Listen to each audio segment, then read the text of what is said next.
आज यो टपिकलाई यताको यो नयाँ युनिटलाई स्टार्ट गर्छु। मेबी भोलि हामी यो युनिटलाई कम्प्लिट गरिसकेपछि त्यो बाँकी रहेको त्यो पार्टलाई लगिदिन्छौँ होइन, किनकि हिजोको उसबाट हामीले कुनै पनि प्रश्नहरू प्र्याक्टिस गर्न पाएका छैनौँ।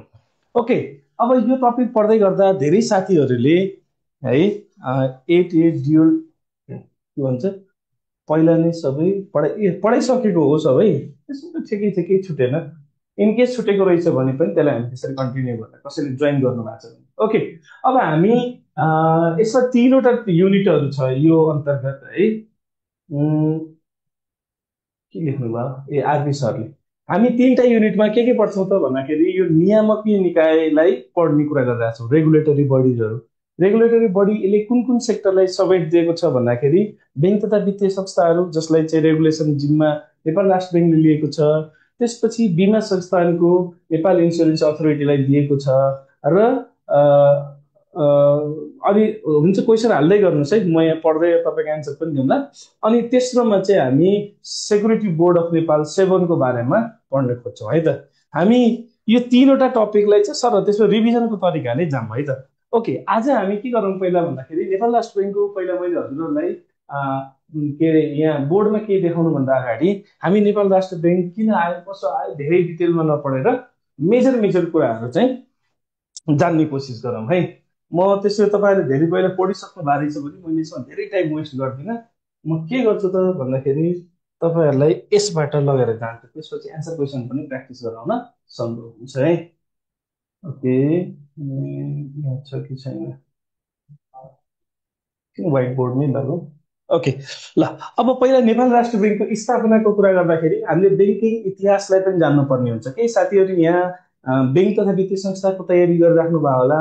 बैंक तथा वित्तीय संस्थाको तयारी गरिरहेको साथीहरूलाई त यो नेपाल राष्ट्र बैङ्कको इतिहास धेरै पढिराख्नु पर्ने जरुरी भएन। तथापि जुन साथीहरूले चाहिँ बैंक तथा वित्तीय संस्थाको तयारी गर्नुभएको थिएन, जसले चाहिँ खालि टेलिकम खाद्यतिर अथवा अन्य निकायतिर बढी फोकस गर्नुभएको थियो, उहाँहरूको लागि यो नेपाल राष्ट्र बैङ्क टपिक थोरै फरक हुन सक्छ है। अब हामीले के बुझ्नु पर्यो भने नेपालमा नेपाल ब्याङ्क लिमिटेडको स्थापना 1994 कार्तिक 30मा भएको हो, जुन चाहिँ नेपालको पहिलो ब्याङ्क हो भनेर हामी थाहा पाउँछौँ। कुन ब्याङ्क? फर्स्ट ब्याङ्क है। फर्स्ट ब्याङ्कलाई हामी के भन्छौँ त नेपालमा नेपाल ब्याङ्क लिमिटेड भन्छ है। यसको पनि हामी धेरै डिटेलमा गएनौँ। नेपाल ब्याङ्क लिमिटेड भन्ने चाहिँ एउटा संस्था जन्माइयो विराटनगर जुट मिल सँगसँगै 1994 कार्तिकको 30 गते है। त यो 1994 कार्तिक 30मा बैंक तथा वित्तीय संस्थाको रूपमा कमर्सियल बैंकको रूपमा नेपाल ब्याङ्क लिमिटेडको स्थापना भयो। यसलाई दुईवटा जिम्मेवारी दिइयो। पहिलो जिम्मेवारी यसले आफूले कमर्सियल बैंकको रूपमा काम गर्नु पर्थ्यो भने दोस्रो जिम्मेवारी यसलाई सेन्ट्रल बैंकले जे काम गर्थ्यो त्यो सेन्ट्रल बैंकले गर्ने कामको पनि यसलाई जिम्मेवारी दिएको थियो। तर के भइदियो त भन्दाखेरि नेपालमा तत्कालीन समयमा भारतीय मुद्राहरू नै चलन चल्तीमा थिए। अझ कति समेत भनिन्थ्यो भने नेपालको मुद्रा, नेपालले आफ्नो पैसा भारतीय रुपियाँ चाहिँ रिजर्भ बैंक अफ इन्डियामा राख्थ्यो र इभन नेपालले पैसा झिक्नको लागि पनि राजा तिरुभुवनले निवेदन लेखेर पठाउनु पर्ने अवस्था थियो। त्यस्तो अवस्था थियो कि तलतिर हाम्रो साउदर्न पार्टमा नेपालको तराईको भूभागमा भारू मात्रै चल्थ्यो र यस्तो मुद्राको भारू मुद्राको अथवा इन्डियन मुद्राको यति चलन चल्ती थियो कि नेपालको अस्तित्व नै त्यो मुद्राको चलन चल्तीबाट सकिन्छ कि भन्ने एउटा त्रास थियो। त्यो कारणले के गरियो त भन्दाखेरि नेपाल राष्ट्र बैंकलाई जन्माउने हो। 9.4 छुटेको छ, म भोलि पढाउँछु। मैले अघि त्यही भनेको है, एकाउन्टिङ सिस्टम चाहिँ छुटेको छ। एकाउन्टिङ सिस्टमलाई मैले यो च्याप्टर सिधाइदिन्छु। आज मैले क्वेसन बनाउन भ्याइएन कि म कता कता भुलेँ, अनि त्यो क्वेसन बनाएर ल्याएपछि अनि त्यो च्याप्टर पढाउँछु भनेर त्यसलाई मैले स्किप गरेको। भोलि सायद हामी पढ्छौँ होला है। ओके, अब नेपाल राष्ट्र बैंकको स्थापनाको यो ब्याकग्राउन्डमा थाहा पायौँ। हामीले के थाहा पायौँ भन्दाखेरि नेपाल ब्याङ्क लिमिटेड अलरेडी थियो। नेपाल ब्याङ्क लिमिटेडले चाहिँ सेन्ट्रल ब्याङ्क र कमर्सियल ब्याङ्क दुइटैको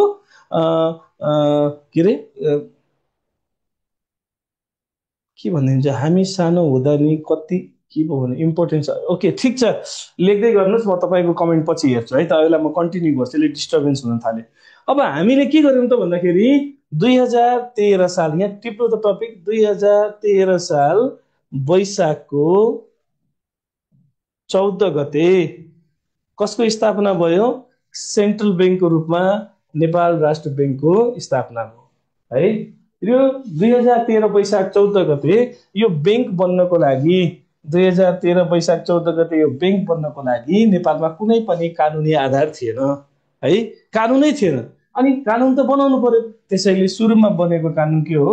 नेपाल राष्ट्र बैंक, यो याद गर्नुहोस् है, ऐन 2012। नेपाल राष्ट्र बैंक ऐन 2012 पहिला बन्यो। त्यो 2013 के अरे ऐनलाई टेकेर, नेपाल राष्ट्र बैंक ऐन 2012लाई टेकेर त्यसैको कानुनको आधारमा 2013 साल वैशाखको 14 गते नेपालमा केन्द्रीय बैंकको स्थापना भएको हो, जसलाई हामी के भन्छौँ त भन्दाखेरि नेपालको सेन्ट्रल बैंक भनेर भन्छौँ। र जुन सेन्ट्रल बैंकको नाम चाहिँ नेपाल राष्ट्र बैंक देखिएको थियो है। हुन त तपाईँहरूले भन्नुहोला सबैको त्यसो, जस्तो इन्डियामा रिजर्भ बैंक अफ इन्डिया भन्छ, श्रीलङ्काको बैंकलाई बैंक अफ सिलोन भन्छ, त्यस्तै हाम्रो बैंकको नाम अरू कुनै पनि राख्न सकिन्थ्यो होइन। नेपाल राष्ट्र बैंकको ठाउँमा राष्ट्र बैंक नेपाल लेखे पनि हुन्थ्यो, केन्द्रीय बैंक नेपाल लेखे पनि हुन्थ्यो, काठमाडौँ बैंक नेपाल लेखे पनि हुन्थ्यो होइन। त यो नेपाल राष्ट्र बैंक ऐन 2012 नेपाली र इङ्ग्लिस हो है, तपाईँले त्यो कन्फ्युजन नहुनुहोस् होइन। नेपाल राष्ट्र बैंक ऐन 2012 बमोजिम 2013 साल वैशाख 14 गते, एउटा डेट याद भयो है। ठिक छ। अब तपाईँले कसैले इङ्ग्लिसमा पनि डेट लेख्ने हो भने अप्रिल 26 1956 भनेर लेख्न सक्नुहुन्छ है। यदि इङ्ग्लिसमा डेट चाहिएको हो भने अप्रिल 26 1956, तर चाहिँदैन होइन, इङ्ग्लिस नेपाली दुइटै गर्न सकिन्छ। ओके, अब हामी फटाफट जाउँ है त। यसलाई के गर्नु पर्यो त भन्दाखेरि अब अगाडि बढाउनु पर्यो। हाल नेपाल राष्ट्र बैंक के अन्तर्गत चलिरहेछ त भन्दाखेरि हाल है, हाललाई नेपाल राष्ट्र बैंक सञ्चालनको लागि एनआरबी एक्ट, तपाईँहरू इङ्ग्लिसमा भन्नुहुन्छ भने 2002 है, तर नेपालीमा भन्ने हो भने नेपाल राष्ट्र बैंक ऐन 2058, यो डेट याद गरौँ है। अब यहाँ भन्नु खोजेको के हो त भन्दाखेरि नेपाल राष्ट्र बैंक ऐन 2012ले नेपाल राष्ट्र बैंकको स्थापना त गर्यो, तर समय परिस्थिति परिवर्तन भयो, विभिन्न बैंक तथा वित्तीय संस्थाहरू आए। अब यो सम्पूर्ण परिस्थितिलाई आकलन गरेर राष्ट्र बैंकलाई शक्तिशाली बनाउने गरी नयाँ कानुन बन्यो, जसलाई हामी नेपाल राष्ट्र बैंक ऐन 2058 भन्छौँ। र अहिले हाम्रो बैंक चलिरहेको यसै अन्तर्गत हो। त नेपाल राष्ट्र बैंकले जति पनि काम कारबाही गर्छ, नेपाल राष्ट्र बैंकको कसरी सञ्चालक समितिको नियुक्ति हुन्छ, नेपाल राष्ट्र बैंकले के कस्ता अधिकार पाउँछ, के कस्तो सुविधा पाउँछ, के गर्न पाउँदैन, यी सम्पूर्ण कुराहरूको लागि यो ऐन जिम्मेवार छ। यो ऐनलाई आधार बनाइन्छ, त्यसैले यो ऐनको नाम याद गरे पुग्छ है। अब हामीले केही टपिकहरू याद गर्नु पर्यो, जस्तै नेपालमा पहिलोचोटि गभर्नर को हुनुभएको थियो जति बेला नेपाल राष्ट्र बैंक बन्यो भन्दाखेरि? पहिलो गभर्नर, हालको त तपाईँलाई थाहा छँदैछ होइन, अस्ति जसको घर पनि जलेको थियो होइन, पहिलो गभर्नर को हुनुहुन्थ्यो त? गभर्नर है, पहिलो गभर्नर। त्यहाँ कमेन्टमा भन्दै जानुहोस् है साथीहरू, पहिलो गभर्नर, पहिलो गभर्नर हिमालय शमशेर जङ्गबहादुर राणा है। हिमालय शमशेर जबरा, ओके ठिक छ। हो नि, गभर्नरको दुइटै घर जलाएको हो नि, प्रशान्त राईज्यू घर जलेर उहाँले एकदम दुखेसो गर्नु भएको छ, मैले कहीँ पनि घुस खाएको पैसा होइन भनेर है। ल, यसको केन्द्रीय कार्यालय कहाँ छ त? अवस्थिति, जस्तो कुनै कार्यालय हुन्छ भने त्यसको अवस्था कहाँ छ त भन्ने सोध्छ नि, कुन ठाउँमा छ भनेपछि कहाँ भन्नुहुन्छ? काठमाडौँमा छ राष्ट्र बैंक। यसको कार्यालय, मुख्य कार्यालय कुन ठाउँमा छ? काठमाडौँको बालुवाटारमा छ। यस्तै कुराहरू लेख्दै जाउँ, यो सामान्य ज्ञान हो है। थापाथलीमा त उसको ब्याङ्किङ कार्यालय हो साथी, थापाथलीमा मात्र छैन, अरू ठाउँ पनि छ। उसको त्यो भूकम्प आएर भत्केपछि विभिन्न ठाउँमा गएको छ। अब यसका कार्यालयहरू कतिवटा छन् त? हामी केलाई के भनौँ भने प्रादेशिक कार्यालयहरू, प्रोभिन्सियल अफिसहरू, प्रादेशिक कार्यालयहरू कतिवटा छ? पहिला त सङ्ख्या भनौँ त, भन्न सक्नुहुन्छ सङ्ख्या? 7वटा हो। ल, काउन्ट गर्दै जानुहोस् है। पूर्वमा जाउँ, विराटनगर, कोशी प्रदेशमा, कोशी प्रदेशमा विराटनगर। 2 नम्बर प्रदेश भन्छौँ जसलाई हामी मध्य प्रदेश पनि भन्छौँ, त्यसमा जनकपुरमा, जनकपुरमा पहिल्यै थियो। अहिले मध्य प्रदेशको राजधानी त जनकपुर सँगसँगै हामी कहाँ जान्छौँ त, वीरगन्जमा पनि कार्यालय छँदैछ है, वीरगन्ज। अब हामी जाउँ प्रदेश नम्बर यो के अरे बागमती प्रदेशको कुरा गरौँ। बागमती प्रदेशमा त आफै हेड अफिस छँदैछ, त्यसैले बागमती प्रदेशलाई हेड अफिस छुट्टै चाहिएन। तर हामी कहाँ जाउँ त भन्दाखेरि गण्डकी प्रदेशमा जाउँ। त्यहाँ पोखरा भन्ने ठाउँमा एउटा नयाँ शाखा रहेछ। कतिवटा भयो, 4वटा भइसक्यो होइन। अब त्योभन्दा उता जाउँ तलतिर लुम्बिनी प्रदेशमा। लुम्बिनी प्रदेशमा हुँदै गर्दाखेरि पहिला विकास क्षेत्र हुँदै गर्दाखेरि भैरवा, जसलाई हामी सिद्धार्थ नगर पनि भन्छौँ है, सिद्धार्थ नगर अथवा भैरवा भन्नु, सिद्धार्थ नगर भन्छ नाम चाहिँ शाखाको, तर यो भैरवामा अलरेडी एउटा शाखा थियो। त्यसपछि पुरानो शाखा मध्यपश्चिम प्रदेशको राजधानी भनेर त्यति बेला राजधानी त नभनौँ, मुख्य व्यापारिक केन्द्र चाहिँ नेपालगञ्ज थियो। नेपालगञ्जमा पनि शाखा छँदै थियो। त्यसैले लुम्बिनी प्रदेशमा पनि 2 ठाउँमा शाखा देखियो है। अब लुम्बिनीमा पनि देखियो, मधेसमा पनि 2 ठाउँमा देखियो। तर अब कर्णाली प्रदेश बन्यो। कर्णाली प्रदेश बनेपछि उसलाई शाखा चाहियो, अनि उसले के गर्यो त, सुर्खेतमा पनि के गरियो, शाखा खोलियो। हेर्नु है, सुर्खेतको शाखा। त्यसपछि अहिले हाम्रो सुदूरपश्चिम प्रदेशमा पहिले नै शाखा थियो, जसलाई हामी के शाखा भन्थ्यौँ, धनगढी शाखा भन्थ्यौँ। त कतिवटा प्रदेश प्रादेशिक कार्यालय छ हेर्नुहोस् त। अब मेरो नेटले काम गरेको छैन, आवाज सुन्नेको छैन। आवाज सुनिरहेछ, तपाईँहरू कमेन्ट गरिराख्नु भएको छ है। नेटवर्कमा कहिलेकाहीँ डिस्टर्बेन्स हुन्छ यो डिस्टेन्स एजुकेसनमा। त हाम्रो प्रादेशिक कार्यालय हामीले कतिवटा पायौँ, 8वटा पायौँ है। ओके। अब तपाईँले थापाथली के हो भन्दा थापाथलीलाई हामी ब्याङ्किङ कार्यालय भन्छौँ है। त्यसको छुट्टै हामीले केही अध्ययन गर्नुपर्ने जरुरी छैन। अब हामी अहिलेको सञ्चालक समितिका बारेमा थोरै जानकारी लिउँ है। हालको सञ्चालक समिति सबैको नाम चाहिँदैन, तथापि अब यो के भयो भने सामान्य ज्ञान हो, जे पनि सोध्न सक्छ भनेर मात्रै गरे। तर हामीलाई मुख्य मुख्य मान्छेको नाम थाहा भए हुन्छ। सञ्चालक समितिमा कतिजना हुन्छन्, इलेक्सन पछि कसरी नियुक्ति हुन्छ त्यो पनि धेरै डिटेलमा नपढौँ। हाम्रो पहिलो व्यक्ति जुन टाउके हुनुहुन्छ उहाँलाई हामी भन्छौँ गभर्नर है। सञ्चालक समितिको यिनी चाहिँ अध्यक्ष पनि हुन्, अनि यिनको नियुक्ति गर्नको लागि एउटा सिफारिस समिति गठन हुन्छ। याद गरौँ है, वर्डमा भन्दै जान्छु, अनि त्यसको अनुसार हामी थोरै थोरै जानकारी पनि लिउँला। यिनको नाम हो विश्वनाथ पौडेल हो, विश्वनाथ पौडेल। ठिक छ। अब यति यति थाहा पाउँ है। यिनको सेलेक्सनको लागि एउटा के बन्दो रहेछ नाम, सिफारिस समिति हुँदो रहेछ है। यति याद गरौँ है, सिफारिस समिति। तपाईँलाई इन्ट्रेस्टिङ कुरा भनौँ, यिनी व्यक्तिलाई नै पहिला के बनाइएको थियो, सिफारिस समितिको एउटा सदस्य बनाइएको। सिफारिस समितिमा को हुँदो रहेछ, अर्थमन्त्री हुँदो रहेछन् एकजना, त्यसपछि एकजना विज्ञ हुँदो रहेछन्, एकजना चाहिँ के हुन्छन्, भूतपूर्व गभर्नर। याद गए पनि धेरै डिटेल याद नगरे पनि यति त थाहा पाइराख्नु पर्यो।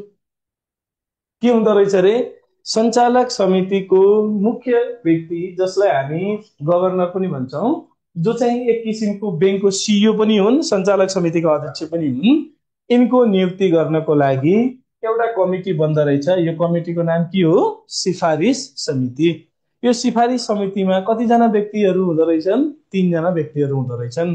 त्यो सिफारिस समितिमा अर्थमन्त्री, कुनै एउटा विज्ञ मान्छे, विज्ञ भनेको अब अर्थशास्त्र, वाणिज्य, बैंकिङ होइन, अनि त्यसपछि तथ्याङ्क शास्त्र भनेर विभिन्न विषयहरू छन्। यो विषयमा विज्ञता हासिल गरेको कुनै पनि व्यक्तिलाई राख्न सकिन्छ।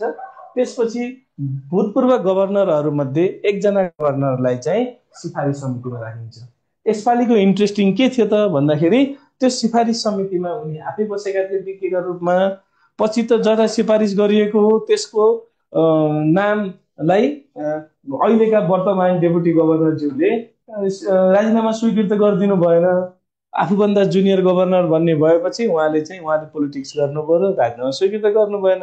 अनि राजीनामा स्वीकृत नभएपछि, उनी नहुने भएपछि ल त अर्को व्यक्ति सिफारिस हुनुपर्ने भयो। अर्को व्यक्तिमा यिनी आफै चाहिँ उम्मेदवार भएर यिनी अहिले गभर्नर भए। त यो सिफारिस समितिले पनि कतिजनाको नाम सिफारिस गर्दो रहेछ, सरी यहाँ 2 लेखेँ भन्दाखेरि 3 भने है, 3 जनाको नाम सिफारिस गर्छ। याद गरौँ है, गभर्नर बन्ने प्रक्रिया के रहेछ त, यो 3 जनाको कमिटी छ जसलाई हामी सिफारिस समिति भन्छौँ। यो लेख्दै गर्नु होला है। त्यो सिफारिस समितिले पनि कति जनाको नाम सिफारिस गर्दो रहेछ, 3 जनाको। त्यो 3 जना मध्ये 1 जनाको नियुक्ति हुन्छ, 1 जनाको नियुक्ति हुन्छ है। अब कार्यकाल आदि इत्यादि कुराहरू लेख्न सक्नुहुन्छ। कार्यकाल कति वर्षको हुन्छ भन्दाखेरि यिनीहरूको कार्यकाल 5 वर्षको हुन्छ। नेटले कामै गरेको छैन, म एकैछिन यहाँ साथीहरूलाई भने है, काम गरेको छ भन्नुहुन्छ त फेरि कतिले। नेटवर्क हाम्रो त एउटै हो नि साथी। क्लियर छ अरे, क्लियर छ र त्यसो तपाईँकै केही प्रब्लम हो है। ल अब हामीले के बुझ्यौँ त भन्दाखेरि गभर्नरको नियुक्ति हुँदो रहेछ सिफारिसको आधारमा, 1 जनाको नियुक्ति हुँदो रहेछ, तर 1 जनालाई नियुक्ति गर्नु पूर्व 3 जनाको नाम सिफारिस गर्नु पर्दो रहेछ। 3 जनाको पनि सिफारिस गर्नको लागि 3 जनाकै कमिटी बन्दो रहेछ। त्यो 3 जनाको कमिटी को हुँदो रहेछ, अर्थमन्त्री, एउटा विज्ञ र भूतपूर्व गभर्नर। ओके, ल अब गभर्नर भयो है। अब धेरै डिटेलमा हामी पढ्दैनौँ डेपुटी गभर्नर भनेर, किनकि हामीलाई त यसमा सामान्य ज्ञान हो होइन, पुरै ऐन सोधेको होइन। डेपुटी गभर्नरहरू को हुनुहुन्छ यसपालि थाहा छ? एउटा निलम ढुङ्गाना तिमिल भन्ने हुनुहुन्छ है, तिमसिना सरी, निलम ढुङ्गाना तिमसिना। अर्को डेपुटी गभर्नरको नाम कसैले भन्न सक्नुहुन्छ? बमबहादुर, भेरी गुड, उमेश भट्टजीले लेख्नु, बम बहादुर मिश्र, बम बहादुर मिश्र। अब यो डेपुटी गभर्नरहरूको नियुक्ति कसरी हुन्छ त भन्ने कुरा बुझौँ है। बैंकभित्र कार्यरत वरिष्ठ अधिकृतहरूबाट, यहाँ ध्यान दिउँ है वर्ड, वरिष्ठ अधिकृतहरू, बैंकभित्र कार्यरत वरिष्ठ, नेपाल राष्ट्र बैंकभित्र काम गरिरहेका वरिष्ठ अधिकृतहरूलाई कसले सिफारिस गर्ने भयो? सिफारिस कसले गर्छ त? सिफारिस गर्ने मान्छे को हो त भन्दाखेरि गभर्नरले सिफारिस गर्ने भयो। के को आधारमा? कार्यक्षमताको आधारमा है, ध्यान दियो है। त्यो बैंकभित्र जस्तो मानौ म एक्जिक्युटिभ डाइरेक्टर भन्ने पदमा काम गरिरहेको छु र एक्जिक्युटिभ डाइरेक्टरहरू मध्येबाट गभर्नरले मन पराएको काम हेरेर गभर्नरले सिफारिस गरेको मान्छेलाई नेपाल सरकार मन्त्री परिषदले डेपुटी गभर्नर बनाउँछ। तर कतिजनाको नाम सिफारिस गर्नुपर्छ त भन्दाखेरि 1 जना मान्छेले, जस्तो उहाँले राजीनामा दिनुभयो, उहाँको डेथ भयो, उहाँलाई कुनै कारबाही भयो भने 1 जना खाली भयो भने 2 जनाको नाम सिफारिस हुनुभयो। मानौ उहाँ दुइटैले जागिर छोड्नुभयो, उहाँ रिटायर हुनुभयो, उहाँलाई कारबाही भयो, उहाँ केही भयो र यो सिट खाली भएको खण्डमा 2 जनाको ठाउँमा 4 जनाको नाम सिफारिस गर्नुपर्छ है। ठिक छ, जति रिक्त पद छ त्यसको दोब्बर संख्याको नाम गभर्नर साहबले सिफारिस गर्नुहुन्छ। अनि त्यो सिफारिस गरेको मान्छेहरू मध्येबाट कुनै 1 जना मान्छे के भन्छ त डेपुटी गभर्नर बन्न पाउँछ। अब पदेन सदस्य भन्छ कि पदेन सदस्य, इङ्ग्लिसमा पदेन सदस्यलाई के भन्छ खोज्नुहोस् त है, खोज्नुहोस् इङ्ग्लिसमा पदेन सदस्यलाई के भन्दो रहेछ?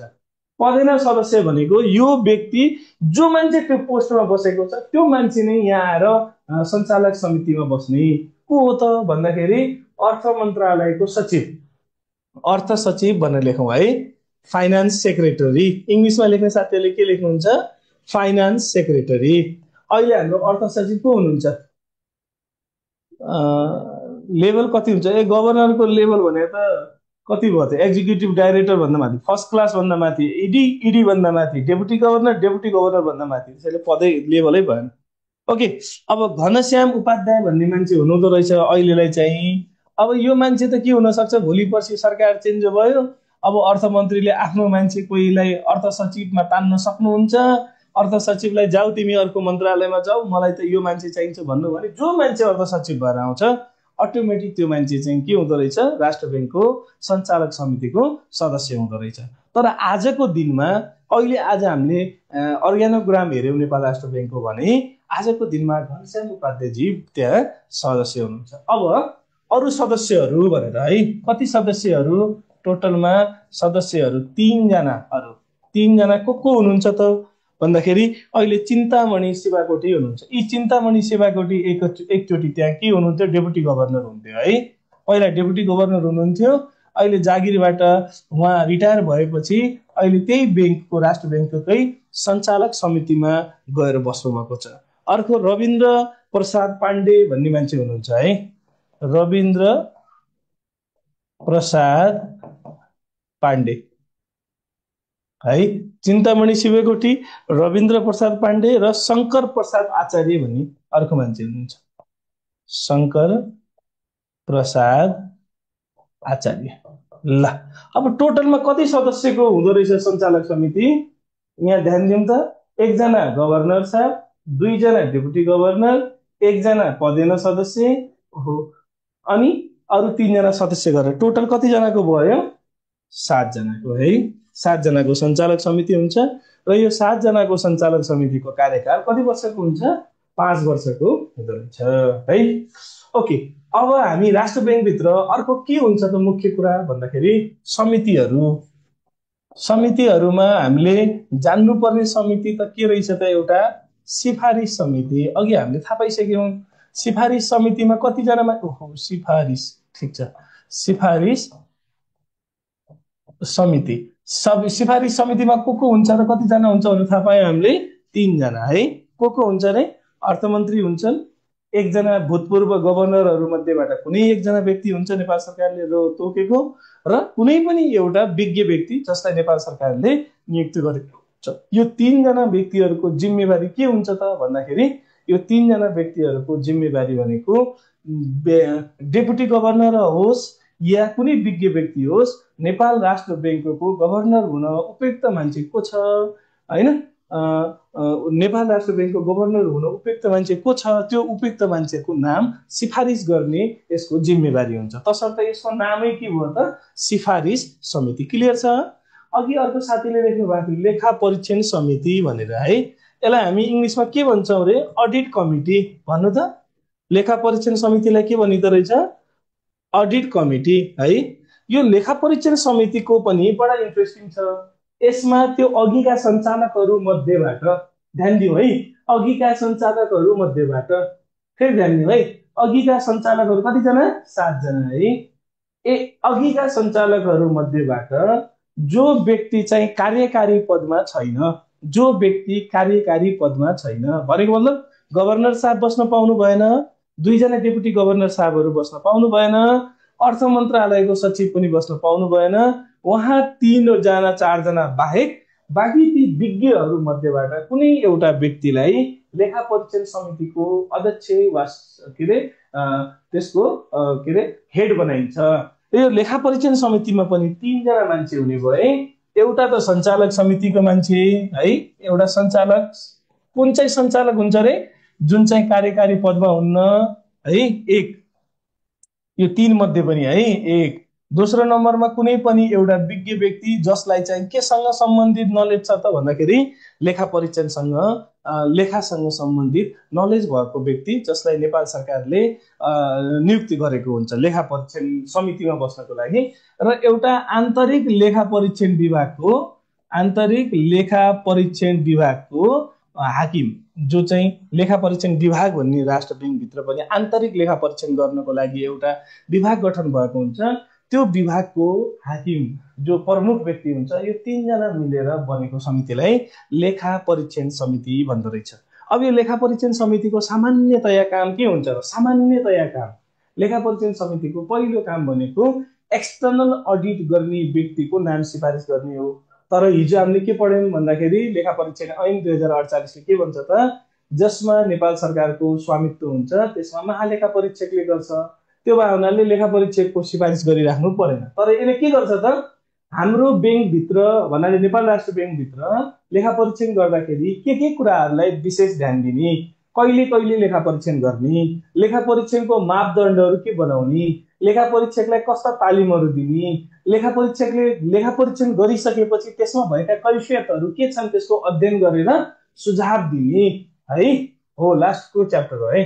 अनि लेखा परीक्षण बाट प्राप्त भएको के अरे विश्लेषण गरेर त्यसको आधारमा सञ्चालक समितिलाई सुझाव दिने काम पनि गर्छ। र साथसाथै लेखा परीक्षकहरू जुन इन्टरनल लेखा परीक्षकले लेखा परीक्षण गर्छन् त्यो लेखा परीक्षण कतिको विश्वासिलो छ, कतिको व्यवहारिक छ भनेर उनीहरूको पनि मोनिटरिङ गर्छन्। यस्तो काम चाहिँ गर्ने निकाय हो लेखा परीक्षण समिति। ध्यान दियो है, लेखा परीक्षण के गर्ने, कसो गर्ने, कहिले गर्ने, लेखा परीक्षकमा के कुराहरू हेर्ने, लेखा परीक्षणका प्राप्त नलेजहरूको आधारमा सञ्चालक समितिलाई सुझावहरू दिने, अनि लेखा परीक्षकहरूको पनि मोनिटरिङ गर्ने हैन, लेखा परीक्षणको लागि नयाँ नयाँ आइडियाहरू ल्याउने, यस्तो नम्बर के अरे यस्तो यस्तो कार्य गर्ने समितिलाई हामी लेखा परीक्षण समिति भन्छौँ। के हो यो निक्ल्या हो भन्छ मीरा परियारजीले, के निक्ल्या हो सोध्नुभयो, म कन्टेन्ट बिर्सेँ। ओके, अब हामी 3 नम्बरमा जाउँ है। यसमा हामी व्यवस्थापन समिति, इङ्ग्लिसमा लेख्ने साथीहरूले लेख्नु त म्यानेजमेन्ट कमिटी भनेर है, व्यवस्थापन समिति, ठिक छ। अब व्यवस्थापन समितिमा पनि 3 जना मान्छेहरू मुख्यतया हुन्छन्, 4 जना मान्छेहरू, सरी, व्यवस्थापन समितिमा कतिजना मान्छे राखेको हुन्छ, 4 जना मान्छे, को मिलेर बनेको हुन्छ, गभर्नर, 2 वटा डेपुटी गभर्नर, 3 जना भएर 1 जना कुनै पनि वरिष्ठ अधिकृत है, 1 जना राजनीतिक दलको व्यक्ति गभर्नर पाउँदैन, तर वर्तमान राजनीतिक दलका सदस्य थिए सर, हो भेरी गुड क्वेसन। हाम्रो ऐनले के भन्छ त भन्दाखेरि राजनीतिक दलको व्यक्ति चाहिँ गभर्नर हुन पाउँदैन, तर हाम्रो यो यही कुराले त यो आन्दोलन भयो नि, मान्छेमा एउटा निराशा भयो हैन, त राजनीतिक आस्था भएको मान्छेलाई यो राजनीतिक दलको मान्छे होइन भन्ने बनाउने, भाष्य बनाउने, अनि त्यसैलाई नियुक्ति गर्ने चलन भयो। चाहे अहिलेको गभर्नर हुन्, योभन्दा अगाडिको महाप्रसाद अधिकारीलाई पनि एमालेको भनिएकै थियो, त्योभन्दा अगाडिका चिरञ्जीवी नेपाललाई काङ्ग्रेसको भनिएको थियो। जो आफ्नो सरकारमा आउँछ त्यसले चाहिँ नियुक्ति गर्ने प्रचलन बढ्दै गयो। यसको कारणले के भयो त भन्दाखेरि नेपाल राष्ट्र बैंक एउटा स्वतन्त्र निकाय हुनुपर्नेमा के भयो त के अरे आन्तरिक लेखा परीक्षण के लेख्नु, एकैछिन है म तपाईँको कमेन्ट हेरिहालौँ, फेरि पछि अझ लेट हुन्छ। एकैछिन है, आन्तरिक लेखा परीक्षण निकाय हो कि समिति हो? आन्तरिक लेखा परीक्षण विभाग पनि हुन्छ, त्यो विभागको पनि टाउकोमा को हुन्छ त, लेखा परीक्षण समिति हुन्छ, जो चाहिँ सिधै के गर्छ त सञ्चालक समितिको अन्डरमा हुन्छ। यो लेखा परीक्षण समिति त यति तगडा हुन्छ कि यसले चाहिँ सिधै सञ्चालक समितिलाई मात्र सल्लाह सुझाव दिन सक्छ। ओके ल, अब हामी के गरौँ त भन्दाखेरि हामी अब विषयवस्तु भन्दा नि म तपाईँलाई हुँबाट लगेर जाउँ क्या सिधै। ओके, नेपालमा फर्स्ट नोट कहिले निस्क्यो भन्ने हेरौँ है। यहाँ अब केही सामान्य ज्ञान हेरौँ, त्यसपछि म तपाईँलाई पावर पोइन्टमा लगेर जान्छु। नेपालमा नोट निष्कासन पहिला कसले गर्यो भन्ने कुरा है।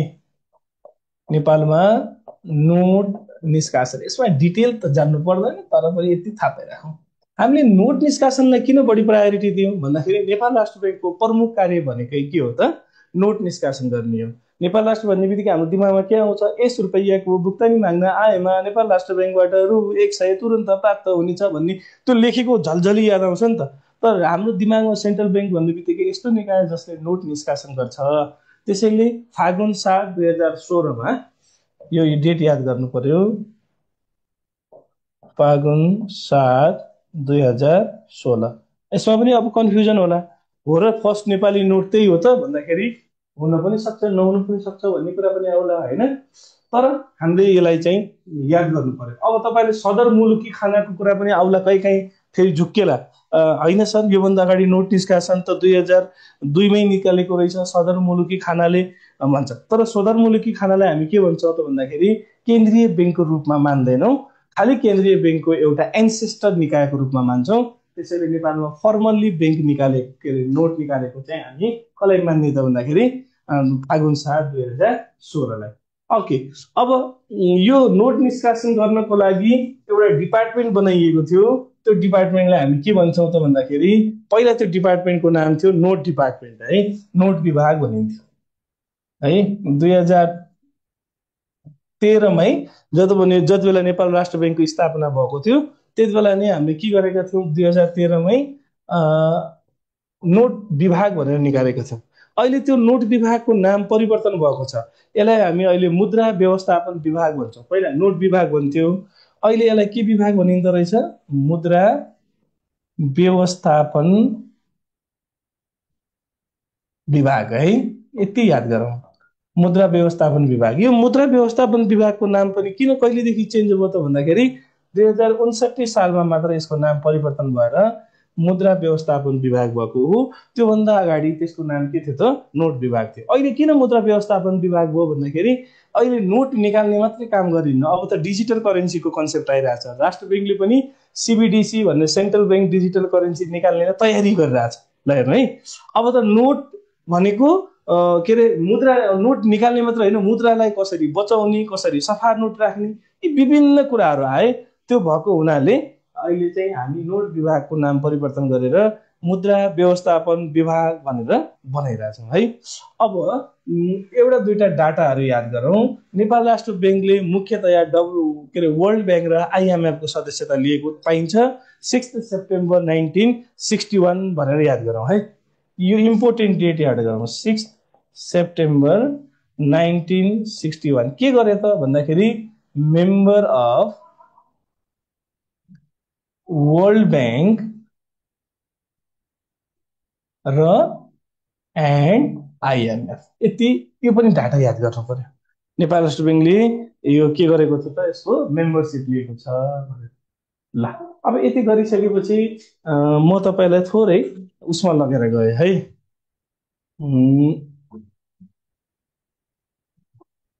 ए सरी,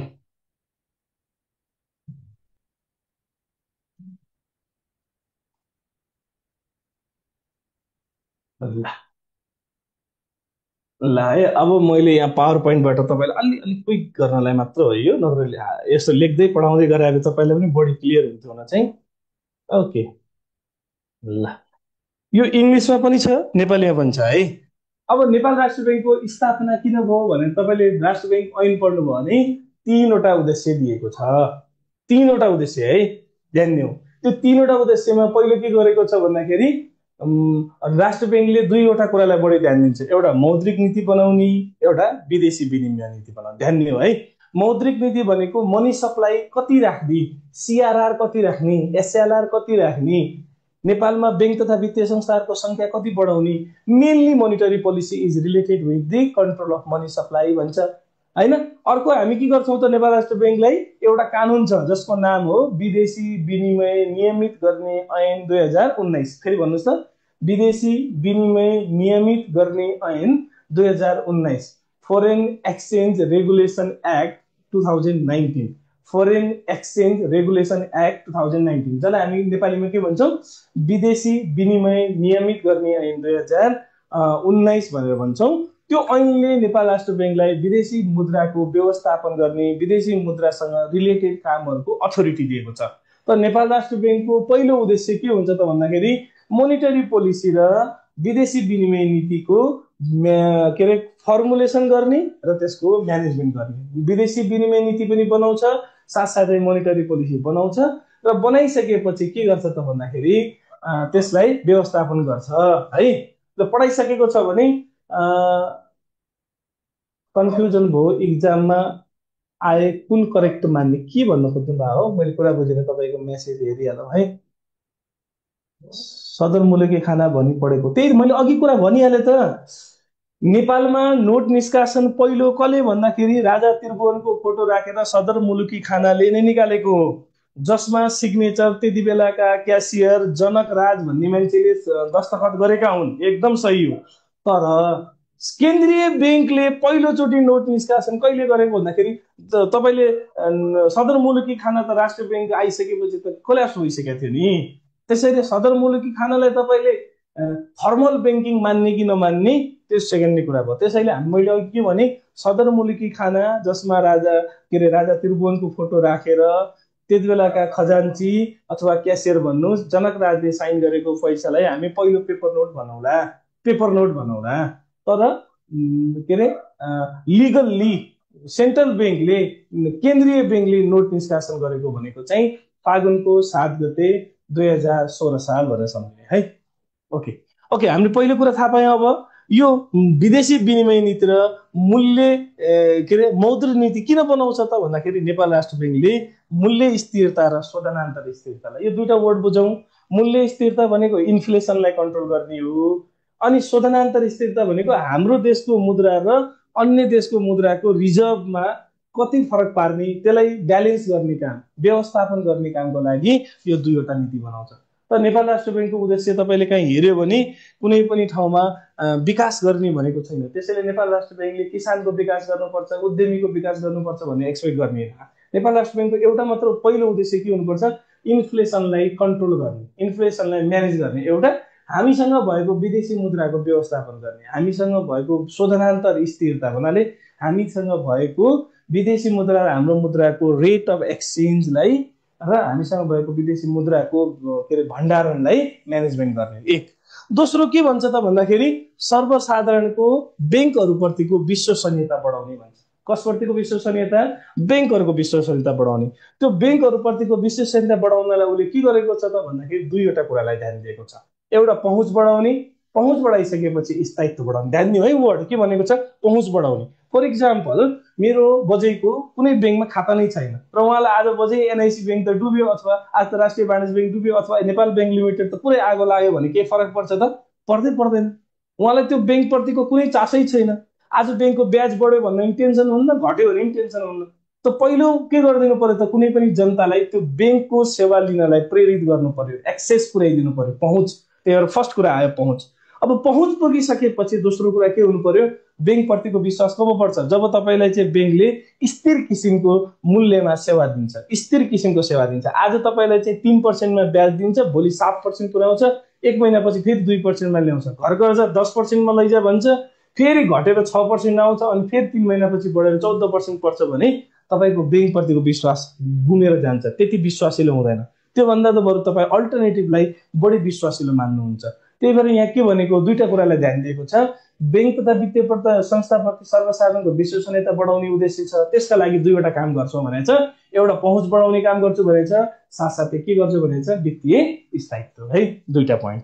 अब तेस्रो पोइन्टमा हो, यसले के भन्छ त भन्दाखेरि हाम्रो पेमेन्ट सिस्टम छ नि, ब्याङ्क भन्ने बित्तिकै हाम्रो दिमागमा के आउँछ? लिने र दिने।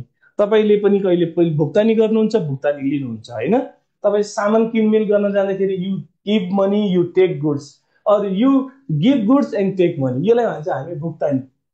त यो भुक्तानी प्रणालीलाई 3 किसिमले बनाउने भन्छ। एउटा सुरक्षित भनेको मतलब के त भन्दाखेरि तपाईँले चेकबाट पेमेन्ट गर्नुहुन्छ, त्यो चेकबाट पेमेन्ट गरेको पैसा तपाईँले पाउने कन्फर्म हुनु पर्यो, त्यसलाई सुरक्षित भन्छौँ। त्यहाँ फ्रड हुनु भएन, ठगिने कुरा हुनु भएन।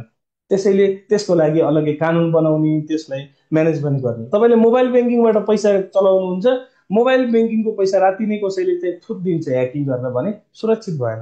अनि स्वस्थ भने के त भन्दाखेरि it can perform what it is intended to do, होइन? जे गर्नको लागि, जस्तो हामीले कनेक्ट आइपिएस बनाएको छौँ। किन कनेक्ट आइपिएस बनाएको छौँ? मोबाइल ब्याङ्किङ भन्दा ठुलो कारोबार गर्नको लागि।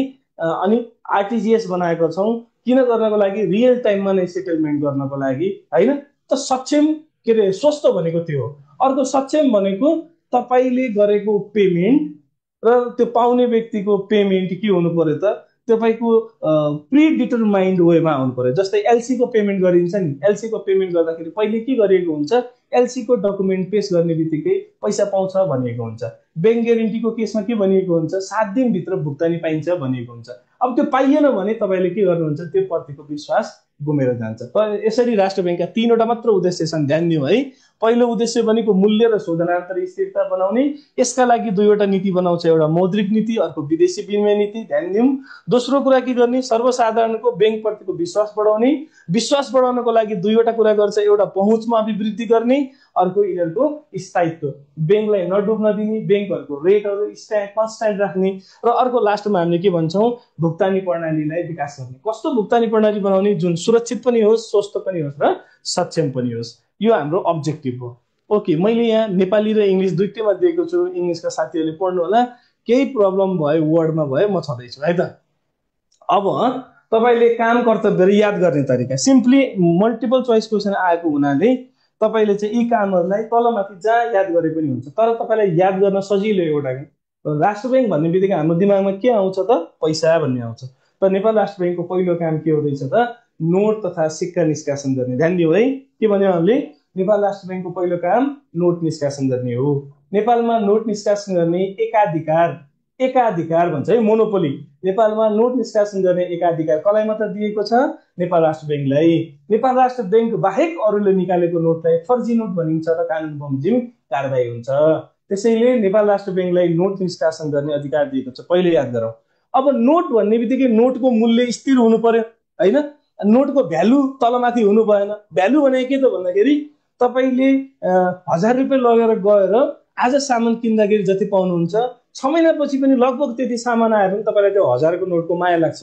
तर आज तपाईले 1000 रुपियाँ लगेर जति सामान किन्नुहुन्छ 6 महिनापछि त्यो 1000 रुपियाँ लग्दाखेरि आजको 500-600 बराबरको सामान आउँछ भने तपाईलाई त्यो मुद्रा प्रतिको तपाईको विश्वास गुमेर जान्छ। त्यसैले पहिलो काम नोट निष्कासन गर्ने हो। त्यसपछि दोस्रो के गर्ने हो त? त्यो नोटको भ्यालुलाई कन्स्ट्यान्ट राख्ने कोसिस गर्ने हो। जुन कन्स्ट्यान्ट राख्नलाई बनाउने नीतिलाई हामी भन्छौँ मौद्रिक नीति। त्यो मौद्रिक नीति कार्यान्वयन पनि गराउनु पर्यो यसले र बनाउनु पनि पर्यो। दुईटा कुरा ध्यान दिउँ। के भन्यौँ? नोट निस्क्यो, नोटको नीति मुद्रा नीति, मुद्रा नीतिलाई हामी मौद्रिक नीति भन्छौँ। मौद्रिक नीतिले तर्जुमा पनि गर्छ र कार्यान्वयन गर्छ। अब ग्लोबलाइज्ड वर्ल्डमा हाम्रो देशको मुद्राले विदेशमा पनि काम गर्नु पर्यो र विदेशको मुद्राले हाम्रो देशमा काम गर्नु पर्यो। यसलाई भन्छौँ विदेशी विनिमय है।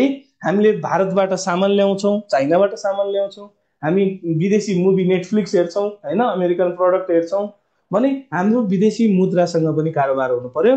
जुन विदेशी मुद्रा कति गर्ने, कहिले गर्ने, कुन मुद्रासँग गर्ने भन्ने नीतिले हामी के भन्दो रहेछौँ? विदेशी विनिमय नीति।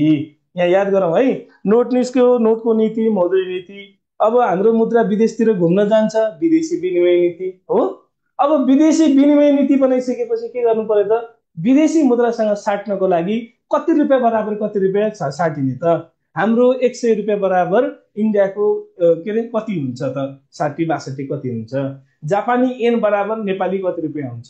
चाइनिज युवान बराबर नेपाली कति हुन्छ? सिङ्गापुर डलर बराबर नेपाली कति हुन्छ भन्ने कुरालाई निर्धारण गर्नु पर्यो। जसलाई हामी के भन्दो रहेछौँ? विनिमय दर पद्धति। वर्ड भन्नु सँगसँगै विनिमय दर पद्धति। विनिमय दर तोक्ने भनेको छैन, विनिमय दर पद्धति भनेको मतलब नेपालमा विदेशी मुद्रा र नेपालको मुद्राको बीचमा किनमेल हुँदाखेरि एउटा सिस्टमबाट रेट फिक्स हुन्छ। त्यो रेटको सिस्टम, रेट कसरी तोकिन्छ भन्ने सिस्टम डेभलप गर्ने कामलाई हामी विनिमय दर पद्धति भन्छौँ है। विदेशी के अरे नीति पनि बन्यो, दर पनि बनाइयो। अब विदेशी दर मात्र बनाएर भएन, त्यो विदेशी मुद्रा हामीसँग पर्याप्त हुनु पनि पर्यो। अनि बल्ल हामी विदेशी मुद्रासँग किनबेच गर्ने। सब तपाईले के भन्नु पर्यो भने हामी $1 अमेरिकन बराबर 100 रुपियाँ नेपाली राख्छौँ रेट भन्ने राष्ट्र बैंकले है, मानव त्यो रेट राख्न खोज्यो। तर अब राष्ट्र बैंकसँग $1 पनि पैसा छैन भने उसले भनेर त केही अर्थ छैन। फर इक्जाम्पल म बजारमा सुन्तला बेच्न गएँ र मैले के भने 10 रुपियाँ दाना 10 रुपियाँ दाना भने मसँग पर्याप्त सुन्तला भएको खण्डमा मात्र म 10 रुपियाँ दाना बेच्न सक्छु।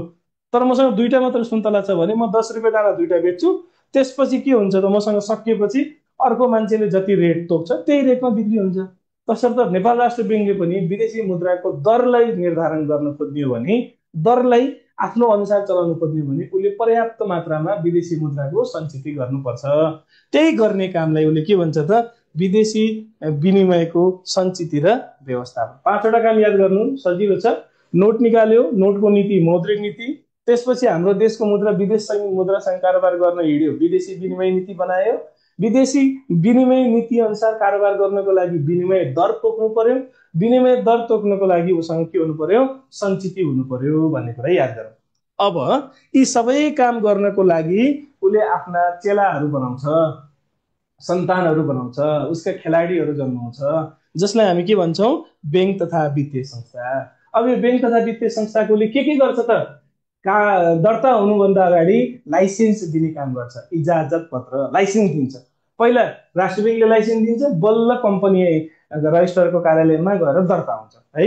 त्यसपछि त्यो बैंक तथा वित्तीय संस्थाहरूलाई लाइसेन्स दिइसकेपछि तिनीहरू जन्मिसकेपछि पनि के गर्छ त भन्दाखेरि उनीहरूको नियमन, निरीक्षण, सुपरभिजन, अनुगमन, 4वटा वर्ड बुझौँ है। नियमन भनेको यस्तो गर्न पाइन्छ, यस्तो गर्न पाइन्न भन्ने वर्डलाई नियमन भन्छ, रेगुलेसन भन्छ इङ्ग्लिसमा हामी। के भनेको मतलब तिमीले बैंक 9:30 बजे खोल्नुपर्छ, घटाइ स्थापनाको दिन पनि मिनिमम सेवा दिनै पर्छ भनेपछि नियमन भयो। निरीक्षण भनेको फिल्डमा गएर हेर्ने, मैले दिएका कानुनहरू आदेशहरू मेरो के अरे सरकारले बनाएका कानुनहरू पालना भएको छ कि छैन भनेर चेक गर्ने निरीक्षण भयो। सुपरभिजन भनेको कहिलेकाहीँ ऱ्यान्डमली चेक गर्ने, माथिबाट चेक गर्ने, सरफेसली चेक गर्ने सुपरभिजन भयो। त्यो निरीक्षण र सुपरभिजनमा दिएका कुराहरू सुधारहरू भएको छ कि छैन भनेर फेरि रिभ्यालुएट गर्ने कामलाई हामी के भन्छौँ? अनुगमन भन्छौँ। यसरी राष्ट्र ब्याङ्कले इजाजत पनि दिन्छ, त्यसको नियमन, निरीक्षण, सुपरभिजन र अनुगमन गर्छ। अब जाउँ हामी त्यही यो पोइन्टलाई बिचमा छोडौँ है, यो 6 नम्बरलाई, अनि अर्को जाउँ। अब यो बैंक तथा वित्तीय संस्थालाई त उसले जन्मायो, तर कहिलेकाहीँ यी बैंक तथा वित्तीय संस्थाहरूलाई कारोबार गर्दा गर्दै यिनीहरू समस्यामा पर्न सक्छन्।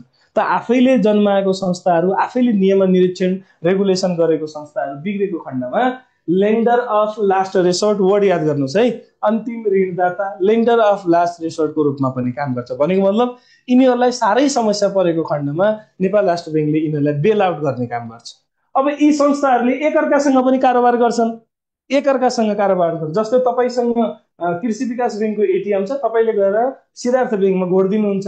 तपाईँसँग राष्ट्रिय वाणिज्य ब्याङ्कको मोबाइल ब्याङ्किङ छ, तपाईँले गएर एनआइसी ब्याङ्कको क्युआरमा भुक्तानी गरिदिनुहुन्छ भनेपछि त के गर्नु पर्यो? क्लियरिङ र सेटलमेन्टको काम। यहाँ हेर्नुहोस् त, क्लियरिङ एन्ड सेटलमेन्ट, भुक्तानी तथा हिसाब मिलानको काम पनि गरिदिनु पर्यो। ठिक छ। अब अर्को कुरा के आयो? कहिलेकाहीँ यी ब्याङ्कहरूसँग बढी पैसा हुन्छ र कहिलेकाहीँ यिनीहरूसँग कम पैसा हुन्छ। कम पैसा भएको खण्डमा यिनीहरूले ब्याज दर बढाइदिन्छन्। ब्याङ्कहरूसँग डिपोजिट पुगेन भने तपाईँलाई 12% इन्ट्रेस्ट पनि दिइदिन्छन् मुद्दतीमा, अनि अनावश्यक रूपमा कस्ट अफ फन्ड बढाइदिन्छन्, जसले गर्दा व्यापारीहरूले चर्को ब्याजमा ऋण लिनुपर्छ र उद्योग धन्दा फस्टाउन सक्दैन। अर्कोतिर यिनीहरूसँग बढी पैसा भएको खण्डमा यिनीहरूले यति सस्तो ब्याज दिन्छन् कि तपाईँहरूलाई ब्याङ्कमा पैसा राख्नुभन्दा त खर्च गर्न मजा आउँछ, अनि इन्फ्लेसन बढाइदिन्छन् है। बढी हुनु पनि राम्रो होइन, कम हुनु पनि राम्रो होइन। त्यसैको लागि उसले के गर्छ त, बढी पैसा भएको खण्डमा बजारबाट पैसा केन्द्रीय ब्याङ्कमा लगेर तानिदिन्छ, बजारमा कम पैसा भएको ठाउँमा केन्द्रीय ब्याङ्कबाट ल्याएर पैसा ब्याङ्कहरूको हातमा पुर्याउने काम गर्छ। र यो गर्ने कामलाई हामी के भन्दो रहेछौँ? Open market operation. म सँगसँगै भन्नुहोस् वर्ड, ओपन मार्केट अपरेसन, खुला बजार कारोबार है। ल अब यो भइसकेपछि अब अलि माथि जाउँ। हामीले यसलाई के गर्छौँ त, नेपाल सरकारको ब्याङ्कर, सल्लाहकार र वित्तीय एजेन्टको रूपमा लिन्छौँ। म पछि एक्सप्लेन गर्दैन, अलि बुझ्नुहोस् है। ब्याङ्कर किन भनेको त भन्दाखेरि नेपाल राष्ट्र ब्याङ्कले बैंकहरूले ग्राहकलाई जस्तो सेवा दिन्छन् त्यस्तै सेवा नेपाल सरकारलाई दिन्छ। जस्तै बैंकहरूले मेरो बैंकले मलाई के सेवा दिन्छ त भन्दाखेरि मेरो पैसा डिपोजिट राखिदिन्छ, मेरो पैसाको फन्ड ट्रान्सफर गरिदिन्छ, मलाई आवश्यक परेको बेला ऋण दिन्छ। त्यस्तै गरेर नेपाल राष्ट्र बैंकले पनि केन्द्रीय सरकारलाई नेपाल सरकारलाई सहयोग पुर्याउँछ। कसरी सहयोग पुर्याउँछ त? राजस्व सङ्कलन गरिदिएर, ऋण दिएर, एक जिल्लाबाट अर्को जिल्लामा पैसा भुक्तानी गरिदिएर बैंकरको रूपमा। सल्लाहकार किन भनेको भन्दाखेरि जहिले पनि वित्तीय क्षेत्रका कानुनहरू संशोधन गर्नु पर्यो, बनाउनु पर्यो भने राष्ट्र बैंकसँग सल्लाह लिन्छ।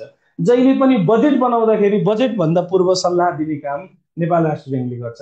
किनभने नेपाल राष्ट्र बैंकमा अर्थशास्त्रका विज्ञ मान्छेहरू हुन्छन्। नेपाल राष्ट्र बैंकले समय समयमा अर्थतन्त्रको अध्ययन अनुसन्धान गरिरहेको हुन्छ। तसर्थ चाहे बजेट बनाउँदा होस्, चाहे विदेशबाट ऋण लिँदा होस् है, चाहे जेसुकै काम गर्दै होस्, नेपाल राष्ट्र बैंकले सल्लाहकारको भूमिका काम गर्छ। चाहे कानुनहरू संशोधन गर्दा होस्, वित्तीय क्षेत्रसँग सम्बन्धित कुराहरू छ भने राष्ट्र बैंक सल्लाहकारको रूपमा बस्छ। अस्ति भर्खरै पनि अर्थमन्त्रीज्यूले यो जेनजी आन्दोलनपछि भएको नोक्सानीलाई कसरी व्यवसायीहरूलाई चाहिँ सहयोग गर्न सकिन्छ भनेर कमिटी बनाउनु भएको थियो, जसमा नेपाल राष्ट्र बैंकका दुईजना मान्छेहरू किरण पण्डित र अर्को के सरलाई राखिएको थियो हैन। त यसरी सल्लाह दिन्छ। अर्को कुरा भनौँ वित्तीय एजेन्ट। एजेन्ट भने के, हामी हुन त हाम्रो कमन चलन चल्तीको भाषामा दलाल भन्छौँ। एजेन्टले के गर्छ त? दलालले कोठा भाडामा लगाइदिन्छ हैन, कमिसन पाउनको लागि, जग्गा बिक्री गराइदिन्छ कमिसन पाउनको लागि, तपाईको पक्षमा केही काम गरिदिन्छ भने त्यसलाई एजेन्ट भन्छौँ।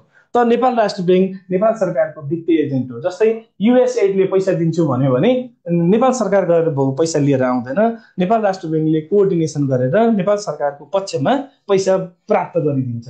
नेपाल सरकारले ऋण लिएको हुन्छ, त्यो ऋणको ब्याज सामा भुक्तानी गर्नुपर्ने होला, त्यो सामा र ब्याज भुक्तानी गर्न नेपाल सरकार जाँदैन, नेपाल राष्ट्र बैंकले नेपाल सरकारको पक्षमा सामा र ब्याजको भुक्तानी गरिदिन्छ। त्यस्तै गरेर अरू पनि आन्तरिक ऋण उठाइदिने होला, ब्याजको सामा भुक्तानी गरिदिने होला। नेपाल सरकार त युनाइटेड नेसनको पनि सदस्य भए बापत केही भुक्तानी के अरे शुल्क तिर्नुपर्छ, त्यो शुल्क तिर्दिने काम, यस्ता विभिन्न कामहरूमा यसले सहयोग पुर्याउँछ। तसर्थ यसलाई हामी वित्तीय एजेन्ट पनि भन्दो रहेछौँ है। ल अब यो बुझेपछि सक्यो है। अर्को कुरा के भन्छ त, माथिका कामहरू गर्नको लागि अरू पनि केही अधिकार चाहिने रहेछ भने सबै काम कारबाही गर्ने अधिकार हुनेछ भनेर लेखिएको छ। र साथसाथै अन्त्यमा के गरेको छ, यस्तो अधिकारको अतिक्रमण कसैबाट हुने छैन भनेको छ। योले नेपाल राष्ट्र ब्याङ्कलाई के अधिकार पनि दिएको छ भने माथिका काम कारबाही गर्नको लागि कसैले, कुनै अर्थमन्त्रीले भनेर वा कसैले भनेर माथिको काम गर्नबाट रोक्न पाइने छैन भनेको। जस्तै नेपाल राष्ट्र ब्याङ्कले आज म मुद्रा निष्कासन गर्छु, नयाँ नोट निष्कासन गर्छु भने गर, अहिले यसपालि नेपाल राष्ट्र ब्याङ्कले नयाँ सुकिलो नोट मात्र दिन्छु, नयाँ नोट दिन्न भन्यो, ठिकै छ नदेऊ, किनकि नोट निष्कासन गर्ने अधिकार कसलाई दिएको छ, नेपाल राष्ट्र ब्याङ्कले दिएको छ। उसले गर्न पाउने काममा कुनै मन्त्रीले, कुनै प्रधानमन्त्रीले, कुनै न्यायाधीशले भनेर उसको काममा इन्टरफेयर गर्न पाइँदैन भनेर कानुनले नै उसलाई अधिकार दिएको छ है। ल यो कुरा भयो है। अब गर्न नहुने काम मात्र म 2-3 शर्त भनिदिन्छु, त्यसपछि हामी अलि अगाडि जाउँला है। एउटा काम के भयो त भन्दाखेरि यसले कुनै पनि किसिमको, यहाँ नै ध्यान दिनु, कुनै पनि किसिमको डिपोजिट कलेक्सन गर्दैन, कर्जा प्रदान गर्दैन र आर्थिक उपहार दिँदैन। तपाईँले नेपाल राष्ट्र ब्याङ्कमा गएर खाता खोल्न पाउनुहुन्न, नेपाल राष्ट्र ब्याङ्कबाट लोन पाउनुहुन्न र नेपाल राष्ट्र ब्याङ्कमा गएर चन्दा माग्न पनि पाइँदैन। एक। दोस्रो कुरा, यसले के गर्दैन त भन्दाखेरि सेयर किन्दैन कसैको पनि। कसको सेयर किन्दैन भन्दाखेरि कुनै ब्याङ्कको सेयर किन्दैन, कुनै कम्पनीहरूको सेयर किन्दैन, कुनै पब्लिक इन्टरप्राइजेसको सेयर किन्दैन, कुनै उद्योगमा लगानी गर्दैन, कुनै व्यापारमा, कुनै कृषिमा कहीँ पनि लगानी गर्दैन। तेस्रो, यसले कुनै पनि किसिमको व्यापार गर्दैन। चौथो, यसले घर भाडामा दिने, जग्गा किनेर जग्गाको प्लटिङ गर्ने अथवा गाडी भाडामा दिने जस्ता यस्ता व्यवसाय गर्ने काम पनि गर्दैन। 4वटा कुरा भन्यौँ, कर्जा दिने, निक्षेप स्वीकार गर्ने, आर्थिक उपहार दिने जस्तो काम गर्दैन जुन अरू ब्याङ्कहरूले सामान्यतया गर्छन्। यसले कुनै पनि कम्पनीको सेयर, कुनै पनि कम्पनीको मालिकाना हक प्राप्त गर्ने काम गर्दैन। कुनै व्यापार वित्तीय संस्थामा कहीँ पनि स्वामित्व आफू मालिक भन्ने काम गर्दैन। तेस्रो, यसले व्यापार गर्दैन। चौथो, यसले के गर्दैन, कुनै पनि तरिकाले स्वामित्व, चल अचल सम्पत्ति आफूलाई चाहिने बाहेक है, आफूलाई गाडी चाहिएछ भने किन्छ, तर भाडामा दिनको लागि गाडी किन्दैन, भाडामा दिनलाई घर सटकहरू किन्ने काम गर्दैन। तर क्वेसन आयो, तर यदि नेपाल राष्ट्र ब्याङ्कका माथिका ती 3वटा उद्देश्यहरू थिए नि, त्यो नेपाल राष्ट्र ब्याङ्कका उद्देश्य अथवा नेपाल राष्ट्र ब्याङ्कको काम कर्तव्य गर्नको लागि कुनै संस्था नबनाइ नहुने भएको छ भने त्यस्तो संस्थामा चाहिँ लगानी गर्न पाइन्छ। फेरि ध्यान दिउँ है, वर्ड के भने हामीले, यसले सामान्यतया कुनै पनि व्यापार व्यवसाय उद्योग वाणिज्य वित्तीय संस्था कसैमा पनि यसले 1 रुपियाँ लगानी गर्दैन, सेयरमा लगानी गर्दैन। तर नेपाल राष्ट्र ब्याङ्कले गर्नुपर्ने काम गर्नको लागि कुनै नयाँ संस्था बनाइहाल्नु पर्ने भयो भने र अरू निकायले चाहिँ बनाउनलाई खासै चासो देखाएनन् भने त्यस्तो बेला त्यस्ता संस्थाहरू खोल्नको लागि लगानी गर्न सक्छ। For example, Nepal clearing house भन्ने कम्पनी बन्यो। त्यो नेपाल क्लियरिङ हाउस भन्ने कम्पनीको कामले नेपाल राष्ट्र ब्याङ्कको यो कामलाई सहयोग पुर्याइरहेको छ। हेर्नुहोस् त, यो काम राष्ट्र ब्याङ्कको हो नि, के गर्ने, क्लियरिङ एन्ड सेटलमेन्टको काम। अब नेपाल राष्ट्र ब्याङ्कले गर्नुपर्ने काम कसले गरिदिन थाल्यो, नेपाल क्लियरिङ हाउस कम्पनी लिमिटेडले गरिदिन थाल्यो। भनेपछि त राष्ट्र ब्याङ्ककै काम गरिदिनुको लागि बनेको संस्थामा पहिला त उसले के भन्यो, तिमीहरू लगानी गरिदेऊ न भनेर रिक्वेस्ट गर्यो। उनीहरूले लगानी गरिदिए, अरू कम्पनीहरूले लगानी गरिदिएको भए ठिकै हुन्थ्यो। गर्न मानेनन् भने त्यो संस्थालाई चाहिँ प्रमोट गर्नको लागि, किन प्रमोट गर्नु पर्यो, किनकि त्यो संस्थाले अल्टिमेटली नेपाल राष्ट्र ब्याङ्कले गर्ने काम नै गर्ने भएकोले त्यस्तो संस्थामा चाहिँ लगानी गर्न पाइन्छ भनेर फेरि छुट दिएको छ है। फर इक्जाम्पल के भन्न सक्नुहुन्छ, जस्तै नेपाल सरकारलाई सल्लाह दिनको लागि एउटा कम्पनी खोल्ने विचार भयो भने त्यस्तोमा लगानी गर्न चाहिँ पाउँछ। अदरवाइज व्यापार गर्ने उद्देश्यले, नाफा कमाउने उद्देश्यले यसले कारोबार गर्न पाइँदैन भनेको छ है। ल मैले इङ्ग्लिसमा यो माथिको कामहरूलाई अलि लामो लेखिदिएछु, मैले यहाँ पनि लेखिदिएकै छु होइन। अघिकै कुराहरूलाई मैले अलि डिटेलमा लेखिदिएको मात्र हो, यति हेर्नलाई। अब हामीले के थाहा पाउनु पर्यो, यहाँ थाहा पाउँ है। एउटा कुरा चाहिँ धेरै इम्पोर्टेन्ट छ, नेपाल राष्ट्र ब्याङ्कले नेपाल सरकारलाई ऋण दिन्छ, किनकि नेपाल सरकार भनेको के अरे, नेपाल राष्ट्र ब्याङ्क भनेको नेपाल सरकारको ब्याङ्कर हो है। ब्याङ्कर भएपछि ऋण कस्तो दिन्छ त भन्दाखेरि 180 दिनसम्म भन्दा बढीको दिन पाइँदैन रहेछ एउटा। दोस्रो कुरा के थाहा पाउँ, हाम्रो गत आर्थिक वर्षमा कति राजस्व उठेको थियो त्यसको 5% के अरे हुन्छ, त्योभन्दा बढी दिन पाइँदैन भन्ने कुरा थाहा पाऊँ है। यति यो इम्पोर्टेन्ट पोइन्ट चाहिँ के भने हाम्रो के अरे नेपाल सरकारको जस्तो यो अहिले 82-83 आर्थिक वर्ष चलिरहेछ, 82-83 भन्दा अगाडि 80-81मा टोटल राजस्व कति उठेको थियो त्यसको 5% भन्दा बढी हुने गरी के दिन पाइँदैन, नेपाल राष्ट्र ब्याङ्कले लोन दिन पाउँदैन भनेछ है। नेपाल क्लियरिङ हाउसले के काम गर्छ भन्नुभएको छ। नेपाल क्लियरिङ हाउस भनेको यस्तो कम्पनी हो जसले तपाईँको इसिसीबाट चेक हुन्छ नि, तपाईँले प्रभु ब्याङ्कको लिमिटेडको चेक गरेर कहाँ जम्मा गरिदिनुहुन्छ, लक्ष्मी ब्याङ्कमा जम्मा गरिदिनुहुन्छ, अनि नेपाल क्लियरिङ हाउसले लक्ष्मी ब्याङ्कबाट पैसा मागेर प्रभु ब्याङ्कलाई दिइदिन्छ अनि बल्ल तपाईँ खातामा आउँछ। तपाईँले क्युआरबाट पैसा भुक्तानी फ्याट्टै गरिदिनुहुन्छ, तपाईँको खाता होस् के अरे मानव सनराइज ब्याङ्कको, तपाईँले महालक्ष्मी विकास ब्याङ्कको ग्राहकको खातामा पैसा हालिदिनुहुन्छ क्युआरबाट। अब सनराइज ब्याङ्कको खाताबाट झिकेर महालक्ष्मी विकास ब्याङ्कको खातामा हालेर त्यो हिसाब मिलाउने काम कसले गरिदिन्छ, नेपाल क्लियरिङ हाउसले। तपाईँले कनेक्ट आइपिएस चलाउनुहुन्छ, यी विभिन्न काम भुक्तानी र फर्चौटको काम गर्ने कम्पनी हो। अब एकाउन्ट ओपन गर्न मिल्दैन भन्दाखेरि नेपालको राष्ट्र ब्याङ्कले कसै पनि निकायको खाता खोल्दैन, केवल अन्तर्राष्ट्रिय निकायहरू जस्तो आइएमएफ को खाता खोल्नु पर्यो भने, वर्ल्ड ब्याङ्कको खाता खोल्नु पर्यो भने, डब्लुएफपीले यहाँ खाता खोल्छु भन्यो भने हैन, यस्ता निकायहरू अन्तर्राष्ट्रिय निकायहरूको खाता खोल्छ। तपाईँ हामी जस्ता सामान्य व्यक्तिहरूको खाता खोल्न पाउँदैन है। ल अब यो अलि डिटेलमा भयो है। अब एउटा यो थाहा पाइराख्नुहोस् है, नेपाल राष्ट्र ब्याङ्कको एउटा काम के छ त भन्दाखेरि मोनिटरी पोलिसी बनाउने भन्छ। त्यो मोनिटरी पोलिसी किन बनाउँछ त भन्दाखेरि ताकि ब्याङ्क तथा वित्तीय संस्थाहरूमा दुईटा कुरा आओस्, एउटा पुँजी पर्याप्तता, अर्को तरलता है। पहिलो वर्ड याद गरौँ, सीआरआर भन्छ, जसलाई नगद सञ्चित अनुपात, क्यास रिजर्भ रेसियो भन्छ। यो भनेको के त, जस्तै ब्याङ्कहरूमा 1 खर्ब रुपियाँ डिपोजिट आयो, ब्याङ्कहरू व्यापारी हुन्, माडै हुन्, ब्याङ्कहरूले कहिले पनि त्यो पैसा आफ्नो ढुकुटीमा राखिरहन चाहँदैनन्। अहिले आउने बित्तिकै अहिले नै लगानी गर्न चाहन्छन्। तपाईँसँग 3%मा लिएर अर्कोलाई 4.5, 5, 4 जतिमा पाइन्छ लगानी गर्न चाहन्छन् है।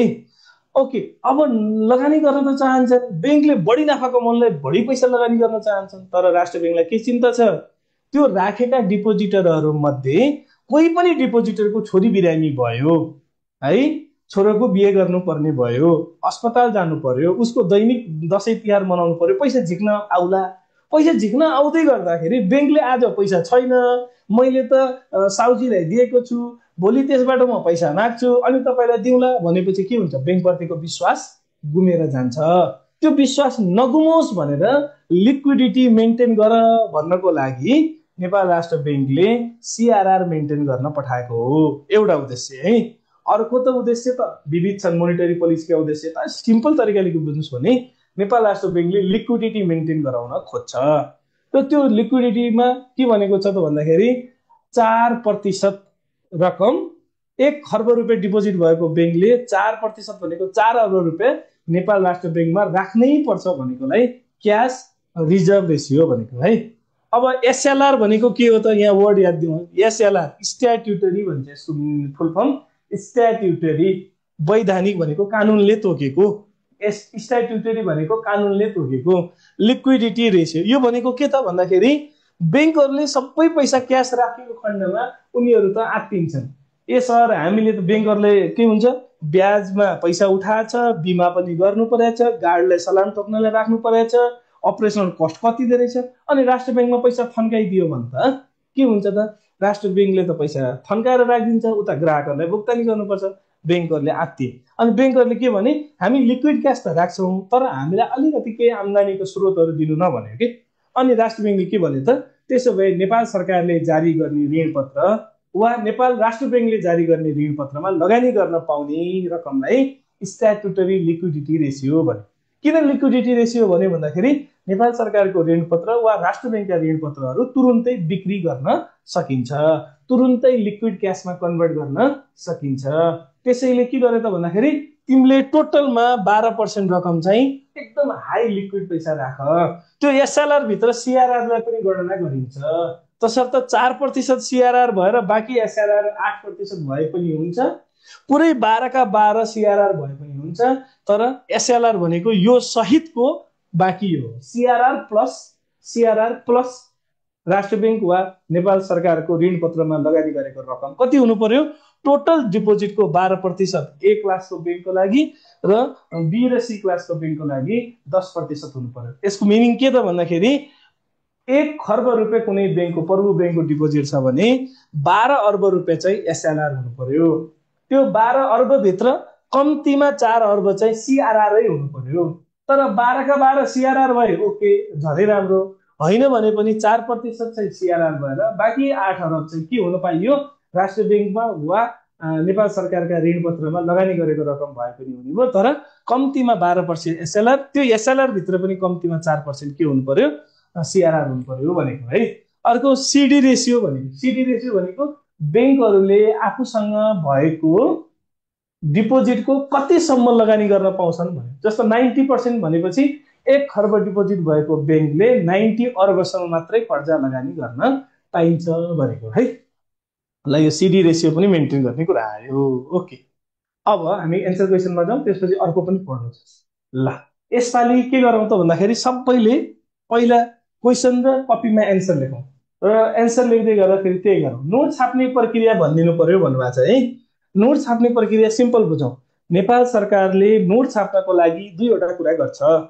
पहिलो कुरा, नोटमा देखिने चित्र, नोटमा देखिने नोटको दर, नोटमा देखिने चित्रहरू जस्तै हिमालको फोटो राख्ने, गौतम बुद्धको फोटो राख्ने, बाघको फोटो राख्ने, दुईवटा हात्तीको फोटो राख्ने, पहिला अफ्रिकाको हात्ती थियो, त्यस्ता चित्र, त्यसको आकार, त्यसको रङ, त्यो चाहिँ नेपाल सरकारले तोक्छ।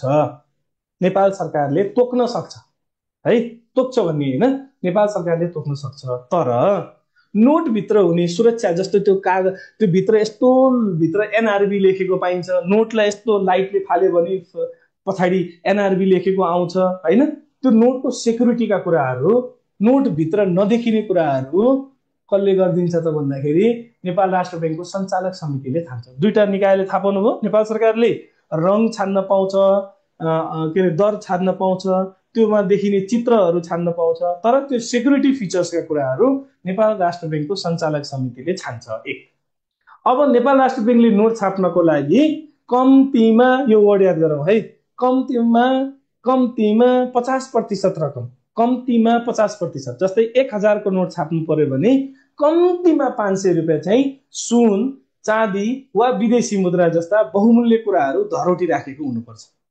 तपाईले भन्नु होला सर हामी त साह्रै गरिब भयौँ, राष्ट्र बैंकले भगाभग नोट छाप्दिए भइहाल्थ्यो नि भन्नु होला। नेपाल राष्ट्र बैंकले नोट छाप्नलाई के गर्नु पर्दो रहेछ? 1000 को नोट छाप्नको लागि कम्तीमा 500 रुपियाँ बराबरको सुन, चाँदी वा विदेशी मुद्राको स्टक हुनु पर्दो रहेछ उसँग। र बाँकी 500 रुपियाँको के हुनु पर्यो त? 1000 भित्र 500 को त यो हो, बाँकी 500 को के त भन्दाखेरि बाँकी 500 बराबरको नेपाल सरकारले जारी गरेका ऋणपत्रहरू, राष्ट्र बैंकले जारी गरेका ऋणपत्रहरू हैन, यस्ता कुराहरूलाई पनि धरोटी राखेर के गर्न पाइयो त? नोट छाप्न पाइयो। यो प्रक्रिया है। ल, अब एन्सर लेख्दै जाउँ। अहिले एन्सर म भन्दैन, तपाईले नम्बरिङ गरौँला। नेपाल राष्ट्र बैंकले नेपाल राष्ट्र बैंक कहिले स्थापना गरिएको हो? 2002 साल जस्तो पनि लाग्न सक्छ हैन, एडी सेडीलाई भन्यो भने त। तर हामी ओके, नेपाल राष्ट्र बैंक कुन ऐन अन्तर्गत स्थापना गरिएको हो? गरिएको थियो छ या क्वेसन हेर्नु है। सञ्चालनमा भएको भन्ने भइदिएको यो हुन्थ्यो। हाल कुनमा? हाल त यसमा सञ्चालन छ, तर स्थापना जन्मिँदाखेरिको कुरा गरेछ है। त्यही भएर कन्फ्युजन यस्तै भयो, कन्फ्युजन हुने त हो नि। नेपाल राष्ट्र बैंक 2058 त पढाइ हुन्छ, ठ्याक्क ट्याक लागिहाल्छ। फेरि नेपाल राष्ट्र बैंकको पहिलो गभर्नर को थिए?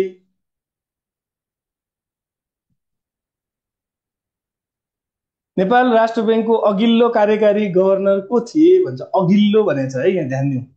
यी सबै गभर्नर भएका मान्छे हुन सक्छन्, तर अघिल्लो ठ्याक्क अगाडिको छ। अहिलेको को छ? त्योभन्दा ठ्याक्क अगाडि। अहिलेको को छ? ठ्याक्कै अगाडि। सबैले महाप्रसाद अधिकारी भन्नुहुन्छ, अहिले गभर्नर को हो भन्नु त? विश्व पौडेल होइन? विश्व पौडेल भन्दा अगाडि को थिए त? थोरै समयको लागि बनेका कार्यकारी भनेको छ नि त, कार्यकारी एक्टिङ के एक्टिङ, यहाँ ध्यान दिनु न, कार्यकारी भनेको छ, गभर्नर भनेको छैन नि यहाँ साथी। गभर्नर भन्ने तपाईँले भने हुन्छ ठिक हो, तर कार्यकारी भनेको छ कि एक्टिङ, जसले उसको के अरे गुणाकर भट्टको राजीनामा स्वीकृत गरिदिएकी थिएनन्। ओके, नेपाल राष्ट्र बैङ्कको मुख्य कार्यालय कहाँ स्थित छ? कति सजिलो क्वेसन, देख्नुभयो? सिंहदरबार होइन है, यति चाहिँ भनिदिन्छु मैले, अरू तपाईँले आफै आइडिया हुन्छ। प्रधानमन्त्री कार्यालय र राष्ट्र बैङ्कको हेड अफिस एकै ठाउँमा जोडिएको छ, प्रधानमन्त्रीको क्वार्टर। सरी, नेपाल राष्ट्र बैङ्कले सरकारलाई वार्षिक रूपमा कुन प्रतिवेदन पेश गर्छ? कुन प्रतिवेदन वार्षिक रूपमा? ल लेख्नु त, यसमा म कन्फ्युजन छ भने भनिदिन्छु। वित्तीय कहाँ छ? वित्तीय छैन नि, वित्तीय त छैन त। एको मौद्रिक नीति प्रतिवेदन हुँदैन, मौद्रिक नीति नै हो, प्रतिवेदन होइन नि साथी। मौद्रिक त नीति हो, प्रतिवेदन होइन। पूर्व बजेट आर्थिक समीक्षा भन्ने पेश गर्छ। नेपाल सरकारले जहिले पनि बजेट बनाउनुभन्दा अगाडि नेपाल राष्ट्र बैङ्कलाई बोलाएर के छ त इन्फ्लेसन, के छ विदेशी मुद्राको अवस्था भनेर सोध्छ। विदेशी मुद्रा त ध्वस्त छ हजुर भनेपछि बजेट बनाउँदाखेरि कस्तो बजेट बनाउनु पर्यो? विदेशी मुद्रा कमाउने बजेट बनाउनु पर्यो। विदेशी मुद्रा ढुकुटीमा फाला फाल्छ, अहिलेको जस्तो अवस्था, धेरै विदेशी मुद्रा छ यार, के गर्ने भनेपछि अनि नेपाल सरकारले बजेट बनाउँदाखेरि विदेशी मुद्रा गए जान्छ, अरू कुरा आउने, बजेट बनाउला। इन्फ्लेसन के छ भनेपछि इन्फ्लेसन त ध्वस्त छ नि हजुर भनेपछि इन्फ्लेसन कन्ट्रोल गर्ने बजेट बनाउनु पर्यो। इन्फ्लेसन ट्र्याकमा छ हजुर, एकदम खतरै कन्ट्रोल गरेको छु भनेपछि अलिअलि इन्फ्लेसन भए हुन्छ, अलि लिबरल बजेट बनाउने भयो। त्यसैले बजेट बनाउनुभन्दा अगाडि नेपाल राष्ट्र बैङ्कसँग अर्थतन्त्रको अवस्थाको वस्तु स्थिति माग्ने काम गरिन्छ। त्यसैले यसलाई के भनेको? पूर्व बजेट आर्थिक समीक्षा।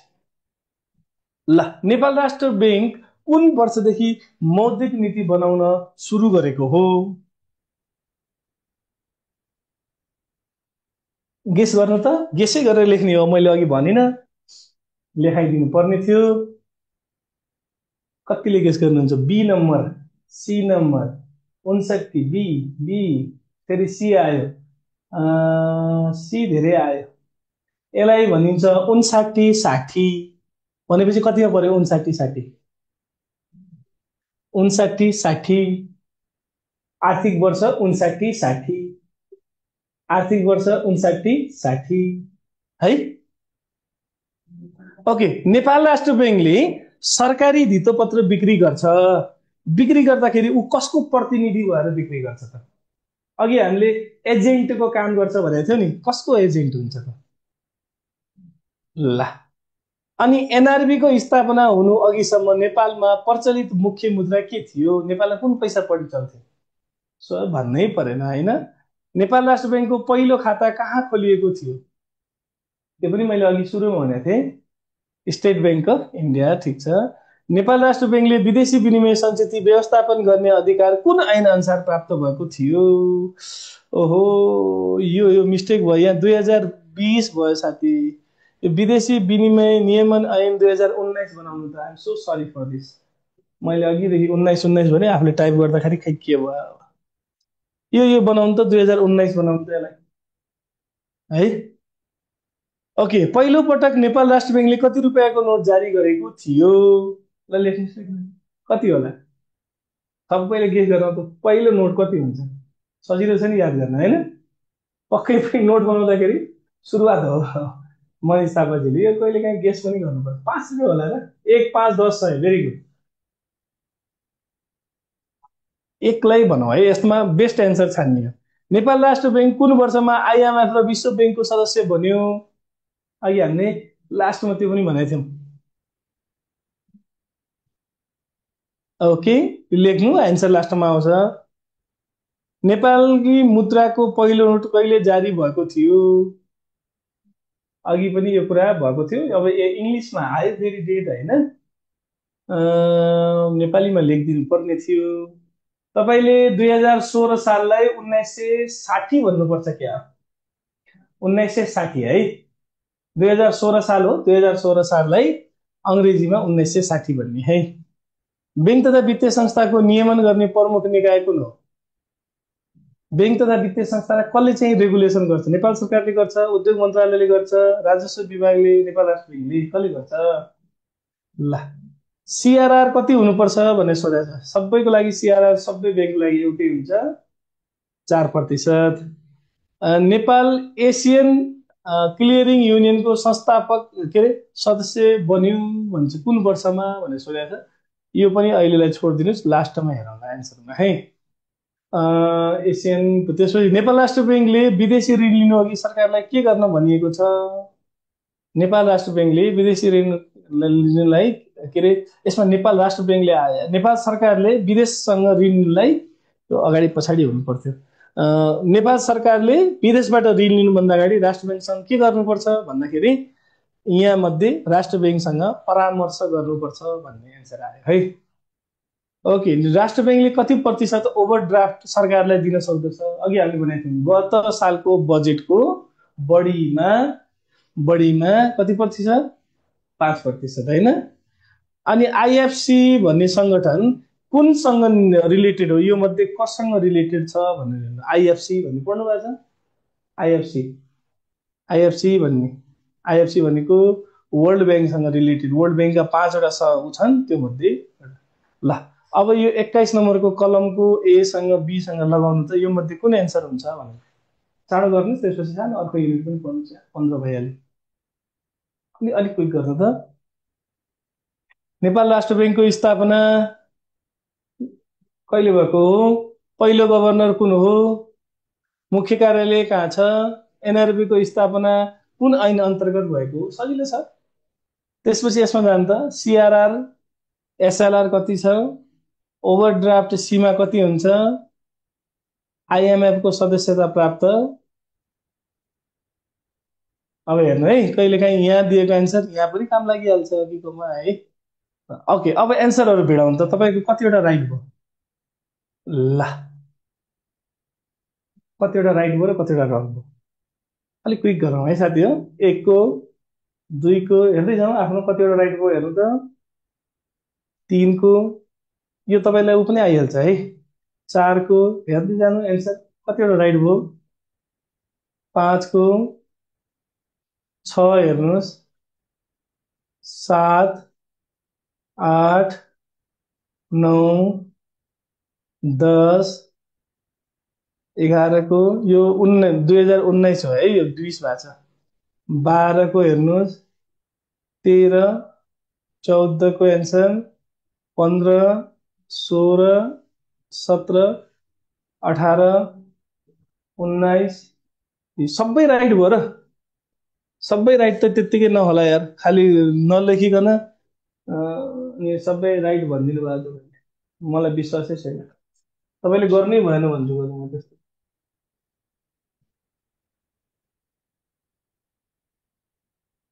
ओके है साथीहरू।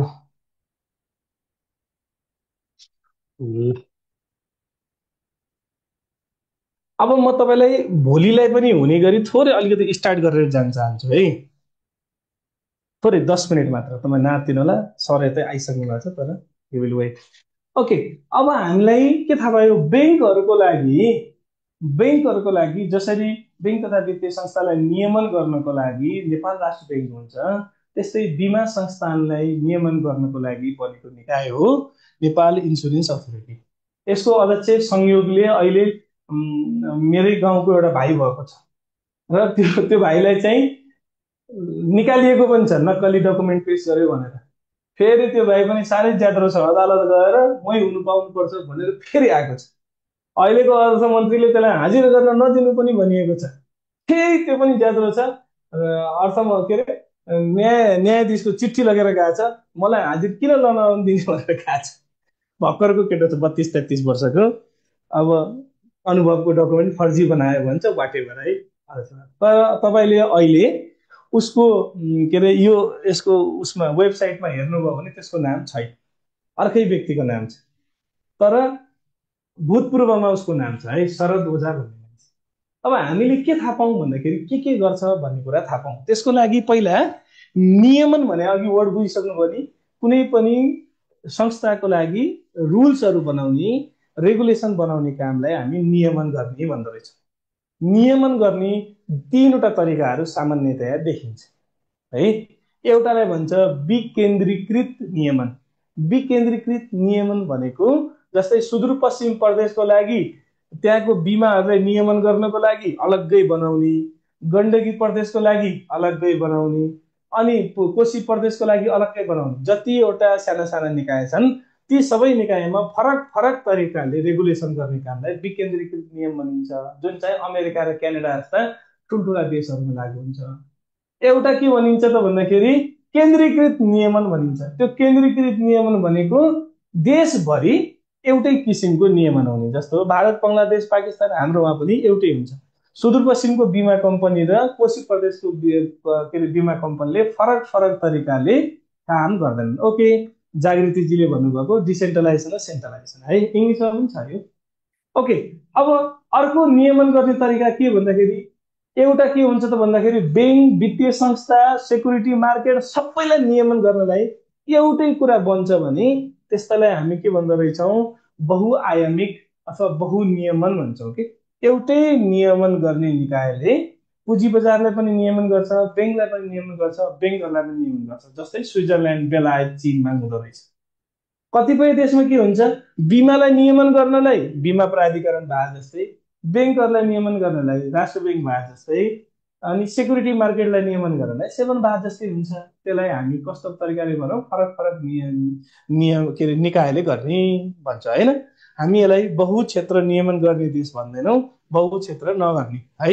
त हाम्रो देशमा पनि के छ त भन्दाखेरि केन्द्रीकृत रूपमा र बहुक्षेत्र नगर्ने गरी नियमन गर्ने निकाय छ। बहुक्षेत्रलाई गर्दैन। नेपालको बिमा प्राधिकरणले खालि बिमा कम्पनीहरूलाई मात्रै नियमन गर्छ। त्यसैले हामी के भन्छौँ, बहुक्षेत्र नभएको एकल क्षेत्रीय भन्छौँ है।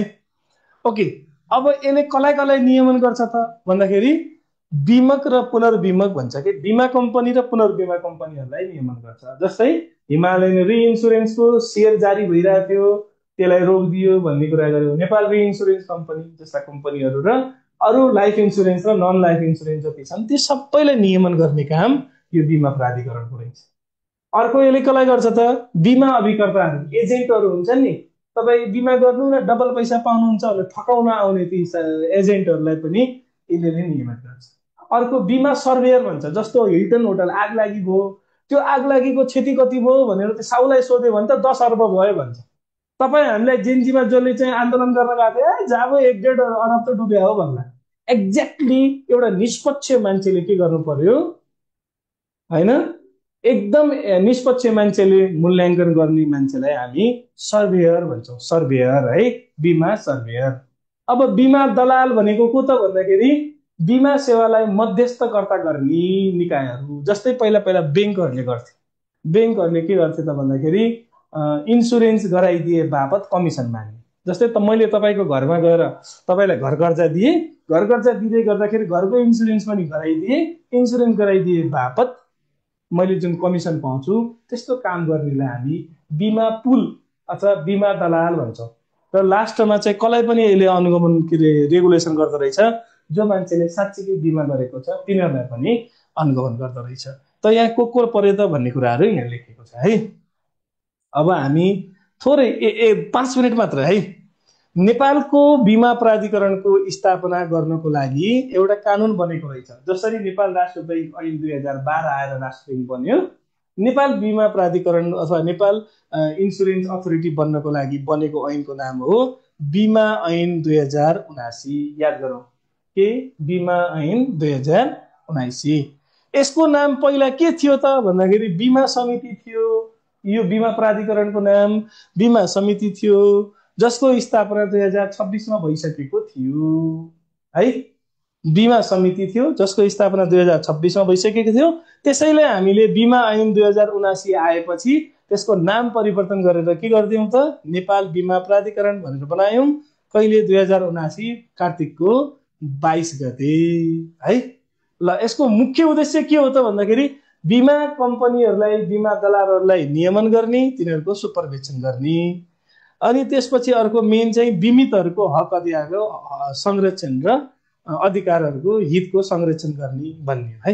ल, अब अरू चाहिँ भोलि नै गरौँला, किनभने अब अर्को सर आइसक्नु भएको छ। म तपाईँलाई सामान्य क्वेसन एन्सरहरू यो म पठाइदिन्छु आज नै, अध्ययन गरिराख्नुहोस्, भोलिलाई हामी सर पढाउँला। यहाँ क्वेसनहरू मैले यस्तो बनाएर पठाइदिन्छु है। यहाँ यहाँ डाटाहरू छ, भोलि म सर लगाएर जाउँला। यो क्वेसनहरू यहाँ पठाइदिएको छु, 20वटा जति क्वेसन छ, गर्नु होला है। ल, अघि के क्वेसन सोध्दै हुनुहुन्थ्यो, के अरे जागिर कता राम्रो छ भनेर। अब जागिर त तपाईँले नबिल ब्याङ्कको जागिर पाउनुभयो भने धेरै राम्रो छ है। होइन, फ्रेङ्कली भन्दाखेरि नबिल ब्याङ्कको स्यालेरी देख्यो भने हामीलाई टाहा हुन्छ। तर बिमा प्राधिकरणको जागिर पनि राम्रो छ भन्छन् होइन, छोडेर गएको पनि देखेको छु हामीले। मेरै हिजो अस्ति एकजना चिनीको भाइ पनि जानुभयो। अहिले सिआइटीको जागिर पनि धेरै राम्रो छ, एकदम राम्रो, स्ट्रेस फ्री। ब्याङ्कमा स्ट्रेस छ, अलिकति कामको प्रेसर हुन्छ फोकटे होइन। एनआरबी त धेरै राम्रो भइहाल्यो भाइ। एनआरबी तपाईँ अफिसर छोडिदिनुहोस्, त्यो खरदारमै जानुभयो भने पनि तपाईँ एटलिस्ट रिटायर हुन्जेलसम्म 4-5वटा देश घुम्न पाउनुहुन्छ। तपाईँको तलब चाहिँ के पनि खर्च नगरिकन खाना लाउन बस्न सबै पैसा तपाईँको टिए डिएदेखि ओभर टाइमले गर्छ। त्यो ब्याङ्करले ल्याएको पैसा त्यहाँ गन्न पठाएर त्यसको ओभर टाइम खाने हो नि त, अफिस टाइममा दिउँसै ओभर टाइम खाने संस्था राष्ट्र ब्याङ्क मात्रै हो होइन। अनि राष्ट्र ब्याङ्कको तलब चाहिँ प्रत्येक वर्ष बढ्छ कि 5%ले बढेर आउँछ, उनीहरूको ग्रेडै त्यति हुन्छ। त्यसैले राष्ट्र ब्याङ्कको त अब अनि कर्जा लगानी गर्दा ध्यान दिनुपर्ने कुराहरू र गुणस्तरीय कर्जा एउटै हो। कर्जा लगानी गर्नु र गुणस्तरीय भन्ने हो, किनभने कर्जा लगानी गर्दाखेरि तपाईँले कम गुणस्तरको कर्जा लगानी त गर्नु नै हुन्न होइन। त्यसैले कर्जा लगानी ध्यान दिने कुराहरू एउटै हो। अब तपाईँले कसरी पढाइया छ मलाई थाहा छैन है। अरू केही छ? एनआरबीमा नेपालको लोन भन्दा बढी फरेन करेन्सीको रिजर्भ छ भन्ने एकदम सही हो। त्यो गभर्नर साहबले भनेको के हो भने नेपाल राष्ट्र ब्याङ्क हाम्रो देशसँग फरेन रिजर्भ पर्याप्त छ। श्रीलङ्का किन डुबेको भन्दाखेरि श्रीलङ्का हामीभन्दा धनी देश हो, तर श्रीलङ्कासँग प्रब्लम के भइदियो भन्दाखेरि उसको दुईटा क्षेत्रबाट विदेशी मुद्रा आउँथ्यो। एउटा टुरिज्मबाट, टुरिज्म खस्क्यो एकाएक, अनि उसको चाहिँ विदेशी मुद्रा आउने चिया निर्यात गरेर उसले त्यहाँको सरकारले लङ टर्म प्लान अर्ग्यानिक चिया उत्पादन गर्ने भने त्यो अर्ग्यानिक चिया चाहिँ सक्सेसफुल भएन, विदेशी मुद्रा आउन बन्द भयो। अब नेपालको केस पनि त्यही हो। नेपालमा अहिले मलेसियाले नेपाललाई भिजा नदिने भनिसक्यो, युएले त्यस्तै कुरा गर्यो, मलेसियाले त्यही भन्यो होइन। 2 वर्षसम्म त्यो विदेशबाट हाम्रो मान्छेले पैसा पठाइदिएन भने हाम्रो पनि रिजर्भ सकिन्छ। कसरी सकिन्छ? पेट्रोल ल्याउनै पर्यो, डिजल ल्याउनै पर्यो, औषधि ल्याउनै पर्यो होइन। अनि सकिएपछि हामीसँग जति स्रोत साधन भए पनि विदेशी मुद्रा भएन भने त्यो विदेशीले हामीलाई सामान बेच्दैन। अनि तर बढी रिजर्भ हुनु कहिले पनि राम्रो होइन है। फेरि बढी रिजर्भ पनि राम्रो होइन, कम हुनु पनि राम्रो होइन। इक्जाममा कति नम्बर आएर पास हुन्छ भन्ने कुरा गर्दाखेरि म नेपाल ब्याङ्कमा नाम निकालेको हो र राष्ट्रिय वाणिज्य ब्याङ्कमा 2चोटि नाम निकालेको हो मैले। राष्ट्र ब्याङ्क दिइनँ भनौँ होइन, फर्म एकचोटि भरेको थिएँ एसिस्टेन्टको, दिइनँ। मेरो आफ्नो एक्सपिरियन्स चाहिँ 55देखि 60 नम्बर गेस गर्यो भने चाहिँ पास भइन्छ भन्ने छ। मैले 3-4चोटि लोकसेवा नाम निकालेको छु, धेरै त होइन। 100मा 55 भन्दा माथि र 60को हाराहारीमा नम्बर आउँछ भने लिखितमा पास हुन्छ जस्तो लाग्छ है। तर अब अहिले त अझ तपाईँहरू एकदम स्मार्ट भएर आइसक्नुभयो। हामी त बुढाहरूको पालामा थोरै लेखिन पास भइन्थ्यो होइन। मान्छे फर्म भर्ने धेरै हुन्थे तर एन्सर लेख्ने तरिकाहरू थोरै सीमित मान्छेले सिकाउँथे। अब अहिले त तपाईँहरू एकदम यस्तो प्रविधिसँग भएर कहाँको मान्छेले कहाँ पढाइरहेछ, 10जनाले आइडिया दिइरहेछ होइन। मैले त अहिले थाहा पाएँ तपाईँले यही च्याप्टर पनि पहिले पढिसक्नु भएको रहेछ भनेपछि त you're getting so many opportunities नि होइन। त्यो फरक फरक मान्छेको फरक फरक विचार सिक्न पाउनु पनि इट्स अपर्च्युनिटी है। मैले त त्यसरी बुझ्छु। शोधनान्तर भने के हो भन्ने कुरा आयो है। शोधनान्तर भनेको तपाईँसँग भएको विदेशी मुद्राको भण्डारण हो भनेर बुझ्नुहोस्।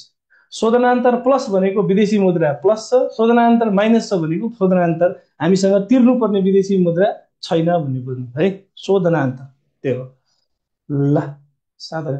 अनि एउटा क्वेसन है, एससिसिए को स्कोप के हुन्छ? एससिसिए भने के फुल फर्म भयो यार? यो एससिसिए भने के? ए सिए, त्यो एसए आधा पढेको सिए सेमी सिए भन्नुभयो हो। नेपालमा स्कोप त यस्तो छ साथीहरू। अहिले जस्तो हाम्रो सामाजिक सुरक्षा कोषको सिइओ साहबदेखि लिएर हाम्रा ब्याङ्कका पुराना सिइओहरू, उहाँहरू पहिला पढ्दै गर्दाखेरि सिए नेपालमा थिएन। अनि त्यति बेला सिए भनेको यस्तो ठुलो हुन्थ्यो कि देउतै मानिन्थ्यो उनीहरूलाई। अनि सिधै 10औं तहमा भर्ना लिन्थ्यो, 10औं तहमा, होइन। अब अहिले सिएहरू नेपालमा यति आउटपुट भइहाल्यो कि अहिले अफिसर लेभलमा लिइन्छ। त्यही भएर अब सिएको के हो, त्यही हो हाम्रो सिएहरूले चाहिँ गर्ने भनेको फाइल प्रोसेसिङ गर्ने, अडिटको काममा, फाइनेन्सको काममा त्यतातिर लाग्छ। तर एसएसिएले गर्ने काम एउटै एउटै हो, मैले गर्ने काम र सिएले गर्ने काम एउटै हो। उनीहरूले एकाउन्ट अलिक बढी जाने हुन्छ, हामीले अलिक कम जाने हुन्छ एकाउन्ट, होइन, त्यति त हो। ल, म मेरो मोबाइल नम्बर केही पर्यो भने फोन गर्नु होला, वाट्सएपमा मेसेज गर्नु होला, म त्यो रिप्लाई लेखिदिउँला है।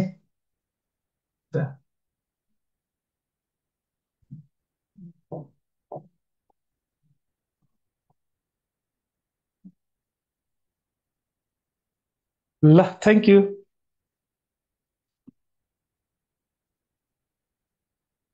कुनै पनि ब्याङ्कको टप भनेको सञ्चालक समितिको अध्यक्ष हुन्छ।